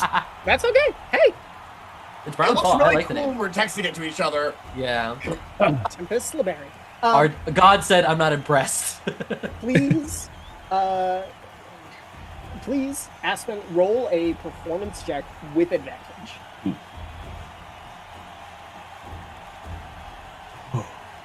That's a 19 plus 11 for a 30. Okay, God. Let's go. These are the highest rolls so far this campaign. No. The thunder of the audience has no idea who these people are that you're representing. Some of these people might have been here 2 nights ago, but gosh, with your fervor, with everything that you put into this introduction, the crowd swells and storms like the thunder from the night previous with the introduction of these 3 fighters, each of which, before they are brought into the arena, very quickly, from a stagehand, have a large iron key wrapped around a wrist. A stagehand wrapped it around. Each of us do. Each of you have a large iron key that has been wrapped around your wrist, Hey. with like a ribbon, so that it like dangles a little bit, but it's tied there. Shouldn't be in your way. It's not going to impose any disadvantage or whatnot. Alright. You are brought into the. I currently have the far end there. That's Aspen and Epop, right next to the VIP tent. Right in front of them, I have Penth, and then going around the arena counterclockwise, that's Thomas, and then Skia closest to the camera. Yep. The 3 of you are brought to just like alternating points on this T structure that forms an island in the center of the arena. There is a large table, or a large platform, you could say, at the center of it. It is not so high that you couldn't pull yourself onto. It would require an athletics or an acrobatics check to pull yourself onto the top of that center structure, or if like 2 people are working together with like one person lifting the other or like just boosting the other up to it, and then the person that is then on it turns around and helps the other person up. That would not require an athletics check, but it would require both people to use an action. The same goes for the even taller structure on top of that platform. The lower platform, as you can see, you can go under. The second tier is walled all the way around. At the very top of that second structure, the same metal box that Aspen had witnessed before is placed. And at this point, I will mention a change to Days of Yore that the 3 of you, I suppose the 4 of you, would notice upon entering the space. And that is that the arena has essentially been covered by a bird cage. Metal bars that crisscross Yeah, family-friendly cage match. in a dome around. It's 100 quicklings. I'll throw you a folding chair to hit it with. Around you all, so that it would be, they're the metal bars that have formed this bird cage are wide enough apart that even Penth could slip through with ease. These bars are not intended to keep you in. No, so it's a big thing. That's good. That's better. Aspen, would you like to continue with the improvised part of your... Aspen, has since returned to the viewing box and stands at the rail. And good people, what foolish warriors do stand against these champions? Which army is brave enough to do so? None of those. The challenger is something you could never guess, but you all know. Hiding from the very beast you all cowered last night, safe within your homes, chained for your viewing pleasure, I present to you the challenger, the storm itself, the tempest. What? Whoa, wait a minute. What? We're fighting a storm? And you all see the walls of the box fall away. And emerging from this enclosure is the storm made manifest. Whoa. Hey, that thing can't bleed. I can shoot it with a gun. You see a True. swirling mass of cloud and water and electricity bound to this mortal plane by 3 manacles, 1 on each arm and 1 around the neck. Wait a minute. This elemental of thunder and lightning and force rages, shooting upwards, trying to escape this cage that has been set around Days of Yore. The magic, the restraint of the artificial meteorite that makes this cage Cool. contains the Eye of the Storm that was captured by Days of Yore the night before, ending the storm prematurely. This is not a family-friendly entertainment. Thank you. This literally is the storm. This is the storm from the night before. Can I have used my individual introduction speeches to give each of my siblings some bardic inspiration? Because it was so epic, I will Hell let yeah. you. Excellent. The D6 as well. Aspen, will you do Yes. a quick introduction of Valentine Firebeard to the VIP tent so that I can have... I'm getting to it, Alex! I was like, can we bite? It's 10 p.m. We have 1 hour. Can I have a quick introduction of Valentine Firebeard to the VIP tent while everybody else rolls initiative? And my final introduction, you know him, you love him, you're sovereign, Valentine Firebeard! Yeah. The actor playing Valentine Firebeard has like broken character already. He's just like sitting up in the VIP tent and he's like watching the storm rage below. Everybody roll for initiative. You included, Aspen. Oh. Cool. Could I have had... So, we talked about keeping an eye on Lord Pullman.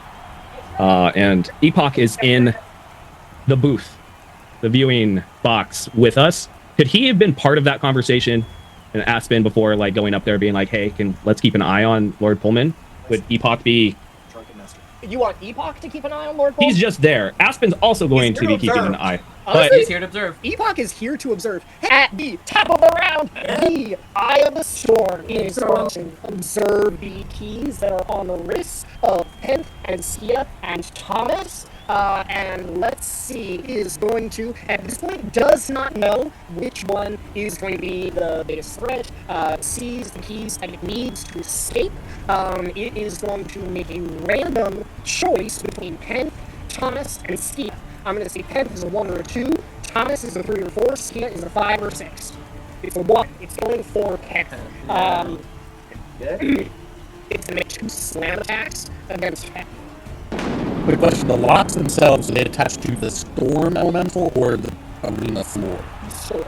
They are attached to the storm elemental. First one's a 19, Penth. Yep. The second one is going to be even better. It's keys. Sorry. Okay. We have the keys. It had it all. Do we unlock it? Man. I think so. Oh no, if you keep this, we keep the keys away from it. Because if it wants them, that's bad thing. Let's see if it wants the keys. No. swallow the keys. Put it in my butt. 12 points of bludgeoning damage, Got it. and then 14 points of bludgeoning damage. Cool. You are a level 5. You just keep saying that. He's okay, don't do it. And then He does do 28 damage. please move the storm elemental towards above the water between Penth and Thomas, and then back towards the edge of that wall. I'm sorry, is he leaving my reach? I'm sorry, Brian. Is he? We're getting there. Doesn't leave your reach. Oh, you have sentinel. That's no. All right. Go ahead, roll your attack. Let's go. 12 plus. What was my attacks here? 12 plus 5. 17. That does it. Never mind, he stays right next to that. And movement to 0, baby! Alright, go ahead and take your opportunity attack then. Love it. Do I get an opportunity? That was an opportunity attack, wasn't it? Oh yeah, that was your hit. Go ahead and roll your damage. Thank you, yes, thank you. Let's see, 6, 5. Use my offense. As 4 plus 5, 9. Aspen's on deck. 9, you said? Yeah, 9. What kind of damage? Oh, it would be, I guess it is not piercing because I can't pierce, so it would be bludgeoning. Cool. Alright, you, with your spear, strike into cloud and water, and you just feel your spear go. It's hard to strike, for sure. But your striking it does stop it from moving away, catching its attention. It's going to stay right there next to you. Aspen, it's your turn. Thomas is on deck. Copy. How far away is the tempest from Aspen? Just out of curiosity. Within 30 feet. You're at that percent. Yeah, you're close. Yeah, you're 30 feet almost exactly. He's not gonna do anything to intervene quite yet. He's just gonna watch this fight and keep an eye on. Oh no, he was asking. Cool. Do you want to hold an action, or are you just going to chill? Action. Observe. I'm here to observe. It's going to be us. Thomas, Penth is on deck. Okay. Thomas is like ready, so he's gonna run, like slide under the table, and go. Did you hit anything, or is it just a fucking cloud? It's just a fucking cloud! Fuck! You got keys! And he'll like land like under and like take a moment to like. You're under the like, platform? yeah, he's gonna like and like assess the situation. Kia, you got a key? Okay, go ahead. I'm using my turn to like figure shit out. Go ahead and make a your choice perception or investigation. Okay. Perception for sure. Sailor. No. Oh wait, Why are you rolling it up? it's always because I'm at disadvantage. Oh, I used to disadvantage. I'm gonna redo it. It was an actual thing. Sailor. Alright, well, 17. Okay. Is that perception or investigation? It was perception. This is the storm that ravaged Ach'W'e the night before. You get the feeling that the shackles that it has is binding it here. To release it from those shackles would be bad for Ach'W'e. It'd be good for the creature. Don't! But when I say like bleeding heart, Evan, Well, we know it. Well, Skia knows how Skia feels about this, so releasing the creature would be bad for Ach'W'e. Copy. It also sucks that, like, I can't do the things I'm good at. So... Fuck. Okay. Oh, I'm sorry. Should I challenge you guys? I love it. Shoot, what do I do? Still punch it. Suspicion. I think, so, like, I yelled at my siblings, I was, like, kind of free-ish, right? Ish. Yeah, that's a Maybe. reaction. Okay. Then And is on deck. Yeah. I'll yell at the storm. Not just parallel. And I'll like yell at it and be like, "Come and get me!" And I will take this dodge action Ooh, okay. under the thing. Your choice, not deception. Your choice, intimidation or persuasion. It has to be intimidation. They should be the same. They're both charisma-based skills unless you're proficient in one of them. It's 19. Okay. Okay. And then get me dodge dash. Fantastic. Penth, that's gonna bring us to you. Skia is sort of on deck. I will. So cinematically, I got hit in the face twice, and as soon as he tried to leave me, I took my spear and basically pushed him back to being right next to me. Almost with like your scythe, trying to move away and kind of like hooked him and like brought him all the I way. don't have a sight yet, Brylan. You didn't give me one. Oh, soon I'll be doing stick-ass scythe tricks, but I would like to, in that same sweeping motion, I'd like to get within 10 feet of Thomas, but not breaking. I think I can still be within 10 feet of Thomas. Okay, and yeah, not so break. you didn't move that around, so you're in front of you. Yeah. Spear in front, very sentinel-esque, and as I move, a shroud of just small spirits start to form around me, and I'm casting Spirit Shroud Cool. as my bonus action. Hell yeah. Cool. It's my new 3rd level spell. Whoa. Love her. Oh, you get for He's left. I do. I deal an extra D8 damage of either radiant, necrotic, or cold damage. When I choose my cast spell, and the creature cannot regain hit points until the start of my next turn if I hit it. But, That's really useful against certain boss in Baldur's Gate 3. yes. Also, in addition, any creature of your choice that you can see that starts its turn within 10 feet of you has its speed reduced by 10 feet until the start of my next turn. Which will be him. But that'll be for later. I'd like to try to hit him, and then use my spear to try to hit him again. Hold on real quick, Alex. What are the components for this spell? Oh, you're right. Let me see. Verbal and somatic. I'll double check it. I have it up here. No, verbal. I believe you verbal. Yeah, verbal and somatic is concentration spell. Level spell is this. 3rd. Okay. Necrotic.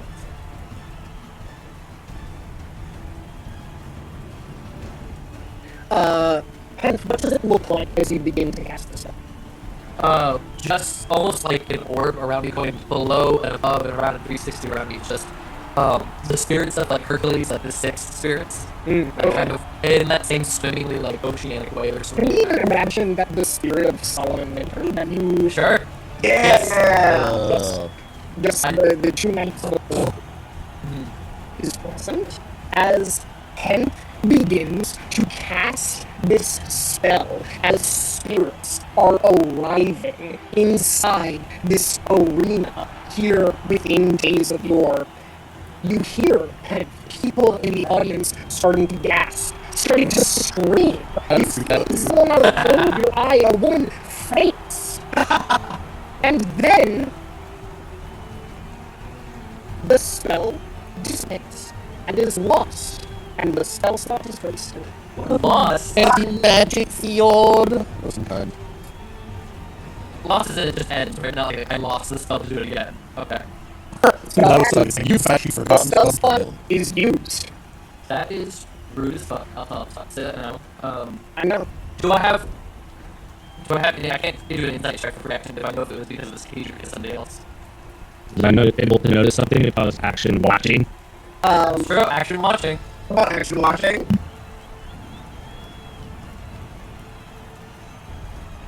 Penth, make an Arcana check.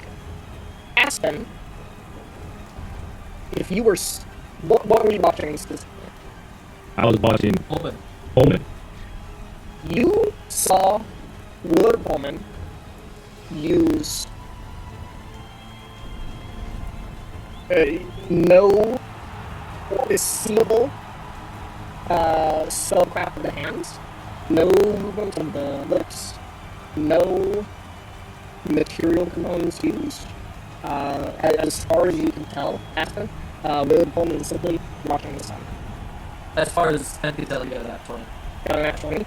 And you know, beyond a shadow of a doubt, that the cage that surrounds this arena, the only purpose of it is to keep the storm in. It has no anti-magic properties.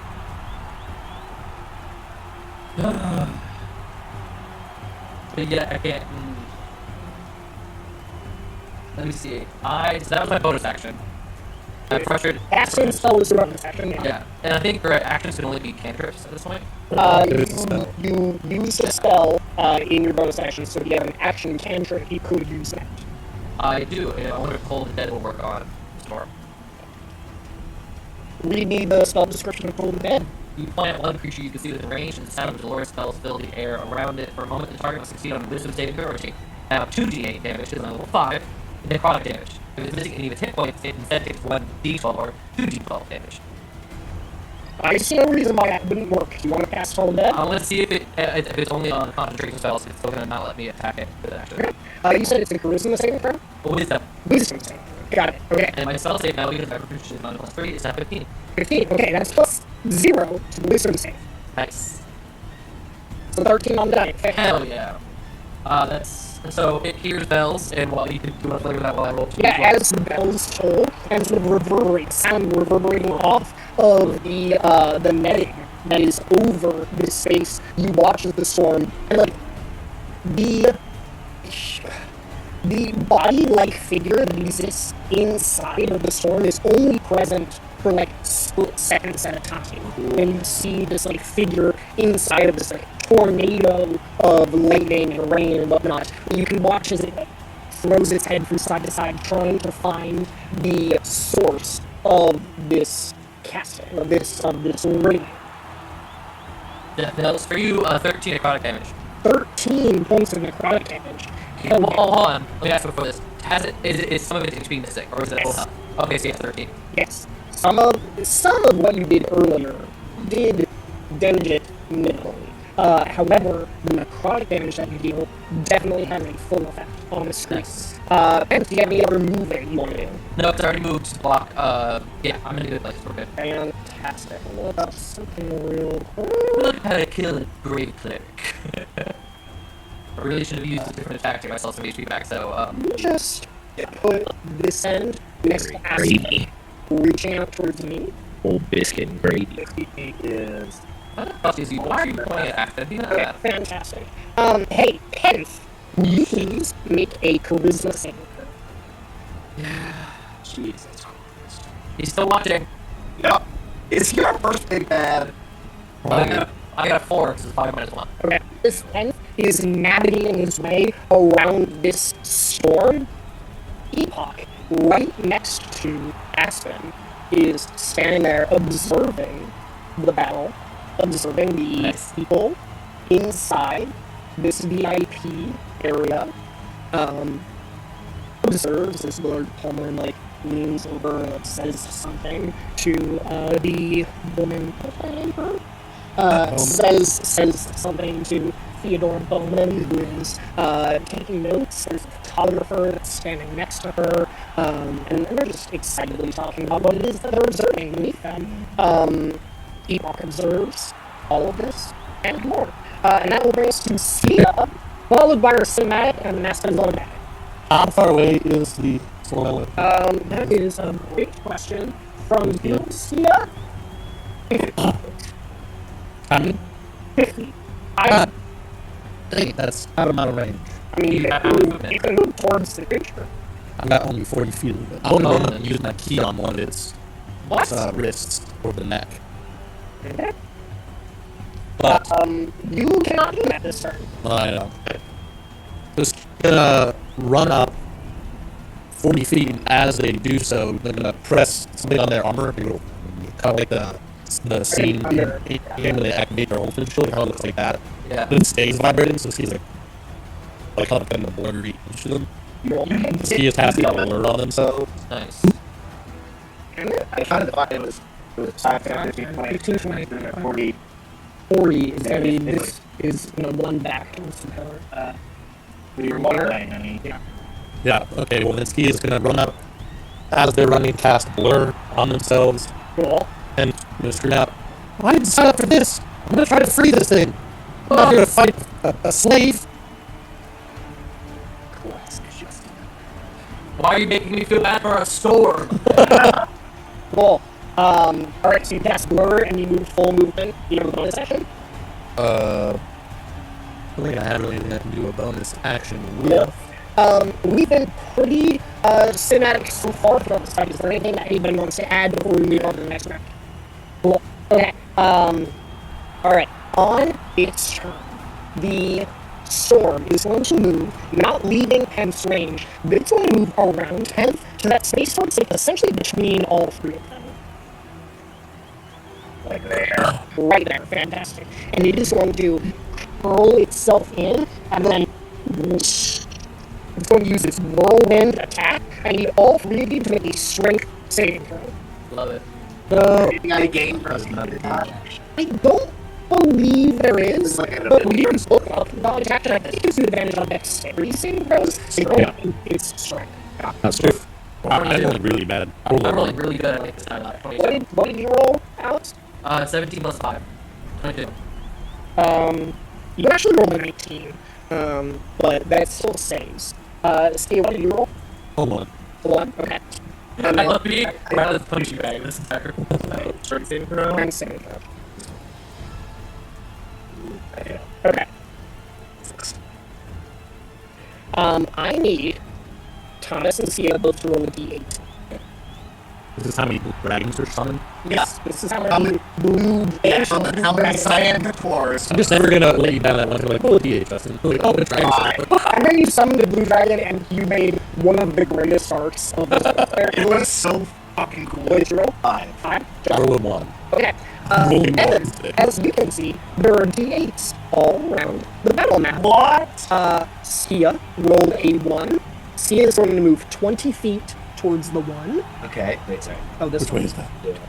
It's 20 feet. This way. I'm getting blown away. Sorry, edit. How can you get out of the? Where's the cage? No, Nothing these outside are of just the cage. directions for us, the players. Yes, to correct. understand.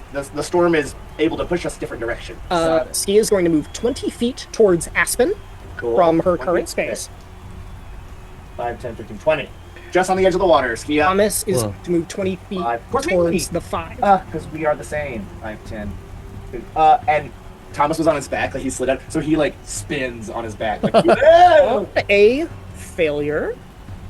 Hold on, let me read this. On a failure, a target takes. What? 6 Bad. damage. Skia and Thomas are going to both take 12 points of bludgeoning damage, I'm gonna as well as. Oh, wait, no. Neither of you struck anything, did you? No. Nope. Okay. Saving throw is successful. The target takes half the bludgeoning damage.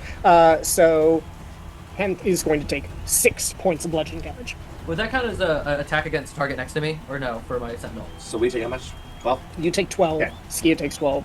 Penth takes 6. Would it count as a target against, as an attack against a target? Technically, it was a failed save, so I didn't get pushed back either. Yeah, it would count as an attack against a target next to you. Yes.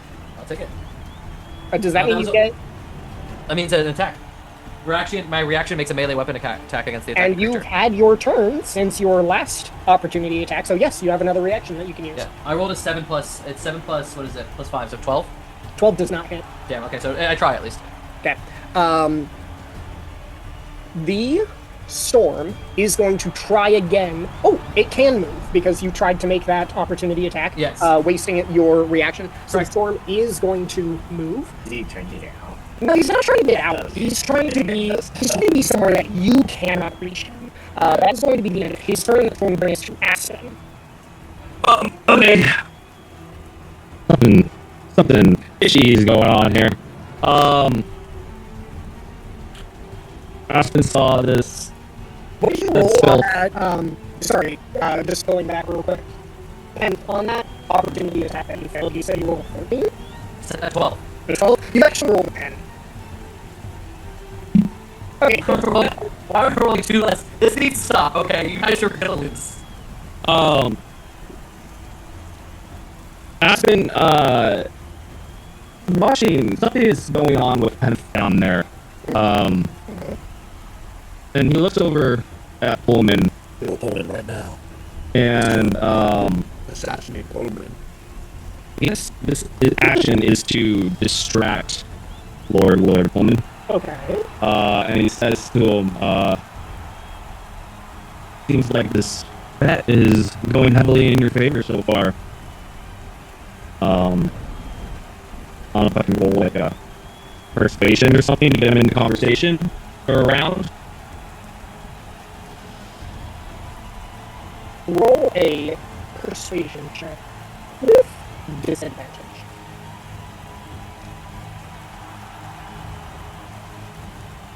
Uh, 21. That's really good. That's really good. It was a 7 on the die, but eloquence, baby. Hell yeah. I'm going to roll something real quick. I'm going to tell you what it is. I am going to say, you said 21. 21.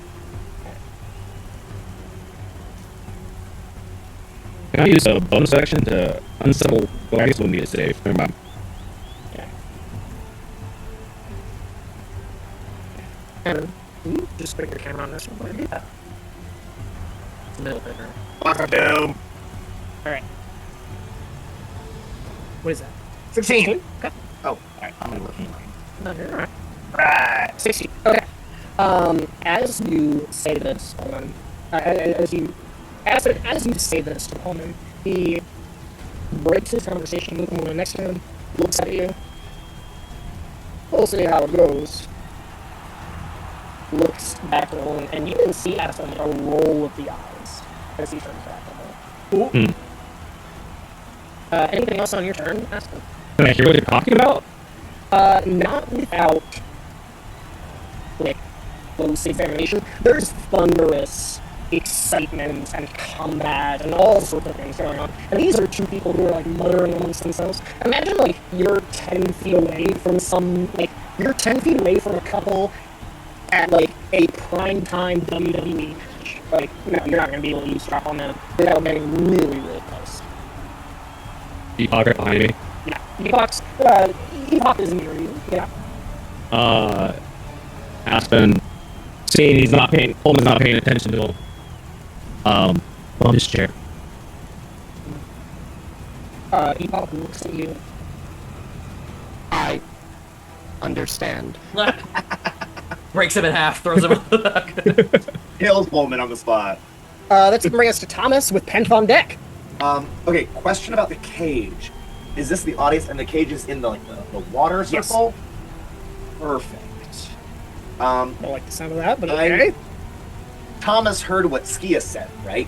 Yes, Skia's intention to release this being, which again would be bad for Ach'W'e, He didn't hear The that. storm would continue. a city of several 100,000 people that Who have- believe the storm has passed Right, He is and a have radical. not taken shelter. right. But they also trapped a giant storm before. Not every single person in the city did that. They all will suffer for the You know what? crimes of the few. Okay, The Bane. storm's care about people. You know what? Here's the thing, is like I was thinking in the weeks leading up to this fight, if you guys defeated this creature, like Storm Slayers is a title. And I was mad about it. I'm gonna say it now, like, as an Easter egg, like, this session's title is The Storm Slayers. Yeah. As we announce our party name, which I guess we're gonna keep workshopping, goddammit, and then The no, don't even say it. Library. No, the Tempest Librarians. I like that. Well, Tempest Librarians is pretty cool too. Tempest Dominus maybe should have been it. Tempest Domus. Dom Me Daddy, that's what it should have been. Okay, what are you doing, Thomas? 5, 10, 15, 20, 25, 30. I have 40 feet of movement. I would like to jump and grab onto this cage. On the who? Make an athletics check. Okay. The DC is 20. Oh, You it's gonna shout, be this so is a hard for cool me. way to die. Because so from where you are right now, Yeah, it's it 10 is feet. 20 feet. It is 10 feet to But the it's edge, diag- also jumping up. Diagonal. Yeah, my plan was I was here, so it was gonna be really easy. Okay. What has done me well so far? This one. I'm just gonna tell you right now, you don't hit it, you're gonna I fall into fall the in the water. Okay, I'm committing and I'm doing it. Yeah. I have my music inspiration and I have Aspen's bardic inspiration. that's true. Yeah. 14. Okay. Plus. Plus your athletics. Oh, plus 4. 18. Great. I'm gonna use Aspen's bardic inspiration. Okay. They're both D6s? They're both D6s. 5. You make it. You Okay. run, you jump, and you wrap you don't just grab it, you like hook an Yeah, elbow. yeah. My good hand. Yeah. So that's my movement. Yeah. Fuck. Okay. And then I'm going to look at Skia across the way. Go ahead and move your figures. Oh, Louise. cool. Do you Oh, want yeah? this? Yes. Hell yeah! Hey, bitch. Hey, Skia. Oh, what? And Thomas is gonna say, look at Skia and go, is this what you're looking for? To the storm. Okay. And jangle the key. I will then hold the dodge action again. Sounds good. That'll bring us to Penth. I am ready to. He is on deck. Can I see Pullman in the audience through the cage? Yeah, Pullman is like front and center of the VIP. I'd like to lock eyes with him and start using my 30 feet of movement. I'd like to move the opposite direction as Pullman You're moving away from everything. from. Yeah. Okay. I'd like to hold my hands out like a spirit gun. And is Pullman within 120 feet? Yes. Yeah. Yeah. I'm gonna hold my fingers out and cast a second level Cure Wounds on myself. Nice. Let me do that. Cure Wounds is 2d8 now that it plus 7 because my spellcasting modifier. So I'm doing a second level. Okay. That's 5 and 4 plus 7. That's 16 health back to me. What? But whatever. 24. Perfect. And that's my action, and I can't. Don't have any bonus action I really want to do. Yeah, that's it. I want to do that. Still locking eyes with locking eyes with Pullman, and then looking back and saying like, "Oh shit! What the fuck is Thomas doing?" Just notice when like Thomas is like in midair. Just wait till you see what Ski is going Hang to on do to a fucking chain, bro. Cool. I have to learn to trust him, but You gotta learn to trust your siblings, Penth. I need to look up something real quick. how easy is it to kill Thomas? He's about to do the same thing. We're going to do what's called a pro gamer move, where we unlock its wrist shackles at the same time, releasing a torrent of energy. Just. We're gonna get everything Sorry, this killed. is I'm role playing Skia, right? This is what Skia would do. I know. It's very relevant to Skia's backstory. It's so funny that As the magical symphony, is there anything you can do to help, like, this fucking storm? Okay, cool. That's going to be Penth's turn. Epoch, on his turn, moves around Aspen, goes over to the just behind Pullman. Bowman. I should not have a name for that. Bowman. Pullman, That bitch is a robot. Bowman, and the photographer that is next to them.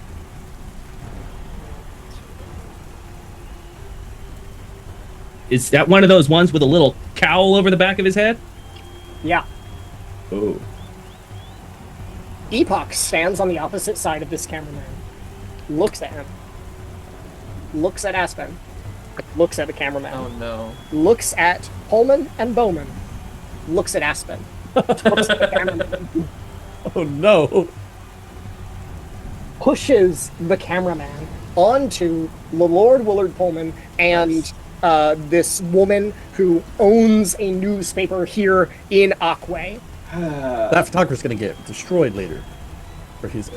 This photographer crashes over Willard Pullman, over the owner of the newspaper, and I am going to have. I'm going to do the same thing as before. What you want on this die roll is A 4 exactly. But I'm calling it right now. It's going to be a 4 exactly what the round was. I'm gonna say 7. Epoch is effective. The move is super effective. Effective protector of I'm combating going to roll heroes. with disadvantage. On the lower of the two die, you want a 1 or a 2. What? There are stats and mechanics behind the screen that you are not aware of, and that's all I'm going to say. With disadvantage, you want a 1 or a 2 on the Whoa. lower die. I Well, love damn, that. now I'm sad I called a 4. Wait, okay. What are the... What is it? What is it? The 1? Oh my god. Hell yeah! It's a natural 1. Hey! Whoa. Are those D20s? Yeah! Those are 2 Like d20s. eight- Oh my god! A fucking 18 and a 1! Oh man. All You're right. so lucky. Aspen. I don't even know what this rolls for. It's probably to make sure you don't get like blown up or something. Cannon shits himself. As Epoch pushes this cameraman onto the Lord Willard Pullman and his guest, drinks are spilled, glass shatters, the camera flashes off into the VIP tent. The man who is portraying Valentine Firebeard is thrown out of his wheelchair and stands up. He's like, Oh, no. Don't break character! Never break character! and Aspen, you're yelling, "Don't break character!" And there's just people all around, most of which are so distracted by the fight that they have no idea what's going on inside the VIP tent. That's going to bring us to Skia. Since Skia is a satyr, we have this cool thing called Mirthful Leap. We can add a D8 to any long jumps we make or any jump. Peter. Somebody come get her. She's jumping like a satyr. Skia's gonna run and jump using Mirthful Leaps. Okay, I can long jump up to 10 feet. And I get to add a D8 to it. cool. So how much the total distance I need to jump up to that guy? 10. 10. And then like 15. and 10 yeah, feet. yeah, hypotenuse 15. What I rolled a 7 on the die, so I've jumped 17 feet. All right, you can get up there. Trying to grab onto the shackle and jam that key in there. Okay. That's my movement and action is to put the key in the shackle and be like, "You don't deserve this. I don't know what's going on. But this is not what I signed up for." Trying to break the shackle open. Yep. As Skia releases the shackle from this contained creature, I'm so excited to get blasted for a lot of damage. Exactly. I don't intend for this flavoring to to kill you. minimize the importance and the moral complexity of what Skia has done. As Skia unlocks part of the storm, the crowd within Days of Yore reacts with cries of shock, We should. dismay, Good. and a lot of booing. Boo! Boo, Skia, boo! Skia, did you attach yourself to the bird cage sort of netting, or did you attach yourself to the creature? I mean, is the birdcage netting like easier to hold on to? Because whatever was certainly easier to hold on to than the swirling storm. Yeah, I mean, whatever would have been easier to hold on to and then get to the shackle, but Cool. As Skia has removed one of the shackles from this creature, as that shackle falls away, it has less of a binding to this mortal plane and regains from the water beneath it some of its power. Right. Primordial power. That hand that is now free of its shackle curls backwards, and from within, a lightning bolt forms. And it is going to throw it through Skia and Thomas, both of which need to make a dexterity saving throw. no, not dexterity saving throws. I Yep. dodge actions. So But you also have evasion have now. Yeah, I looked up before. I knew strength wasn't a thing, no. Does Blur help with dexterity saving throws? Oh no, she's attack rolls. Well, Skia rolled a 19, so that's actually pretty good. That's pretty good. See, under action.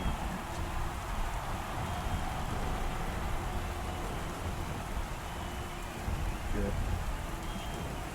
Action. 192.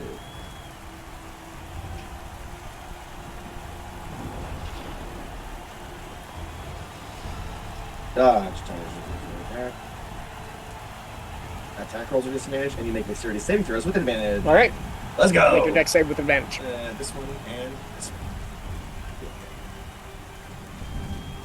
one. 19 plus 8. Hell yeah. It's 27. Both of you succeed.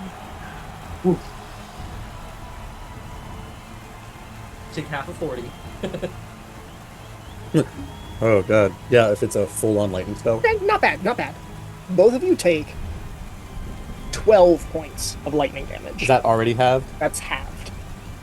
It's 25 halved to 12. Ouch. 12 points of lightning damage as it shoots between the two of you. What are you both at right now? 14. You're at 14. Is it 17? 17. Okay, cool. Penth, what are you at? 24 now, I think. Let me see. And with that, Yeah. the creature that you are facing is going to go...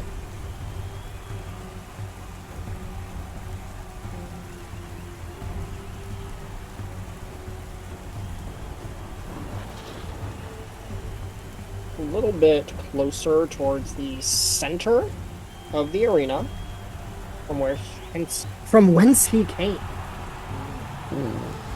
Put him on top of that. Damn, Skia can't reach that. This is going to be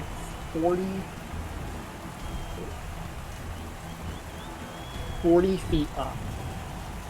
How long do those chains reach? It's just manacles. They're not chained to anything.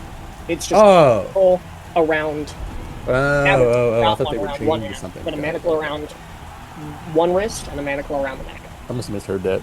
Moves 40 feet up, surveys the arena,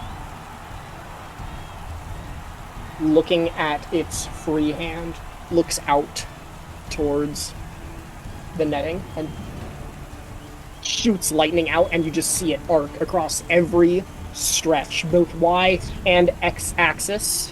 The audience screams, and you watch as they push back. The storm roars as it is ready to do whatever it needs to win this battle, to take the keys from Thomas and Penth, and to escape into the air in which it belongs. And we will see how the battle resolves next week. Okay.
As the audience, go ahead and make a performance check with. Oh, he's not done yet. Okay. I'm gonna kill him. I'm gonna immediately murder Aspen as soon He as is he definitely Aspen has elbowing made him, his way to stand in about front us. of the three of them. And now together, from the heavens, from the halls of healing, and from the depths of the forgotten tombs, three warriors, three paths, three unstoppable forces, united as one. When the magic-born tempest strikes with the hurricane fury, when the scholar's hooves deliver surgical devastation, and the mountain crashes down from earth-shaking might, what army, what champions, what foolish souls dare to stand against them? They are the wind, the precision, and the avalanche, and their vengeance from above, wisdom from within, and fury from below. Separately, they are legends. Together, they are inevitable. So roar, good people. Roar until the heavens themselves take notice. Let your voices become the thunder, the heralds of absolute victory. You're yelling too You're loud, too Scott. We high. can't hear You're it. too high. You're back. You're lower. Lower. Do it again. The temple slid. Too loud, Too Sean. Too loud. loud. Too loud. Gotta use your inside scream voice. Let your mic reset. Ivan was recording it, Sean. All right. Let your voices become the thunder that the heralds are absolute victory. The Tempus Liberi. Tempest Liberi. The what? The Tempest Liberi. That's our name, Bryland.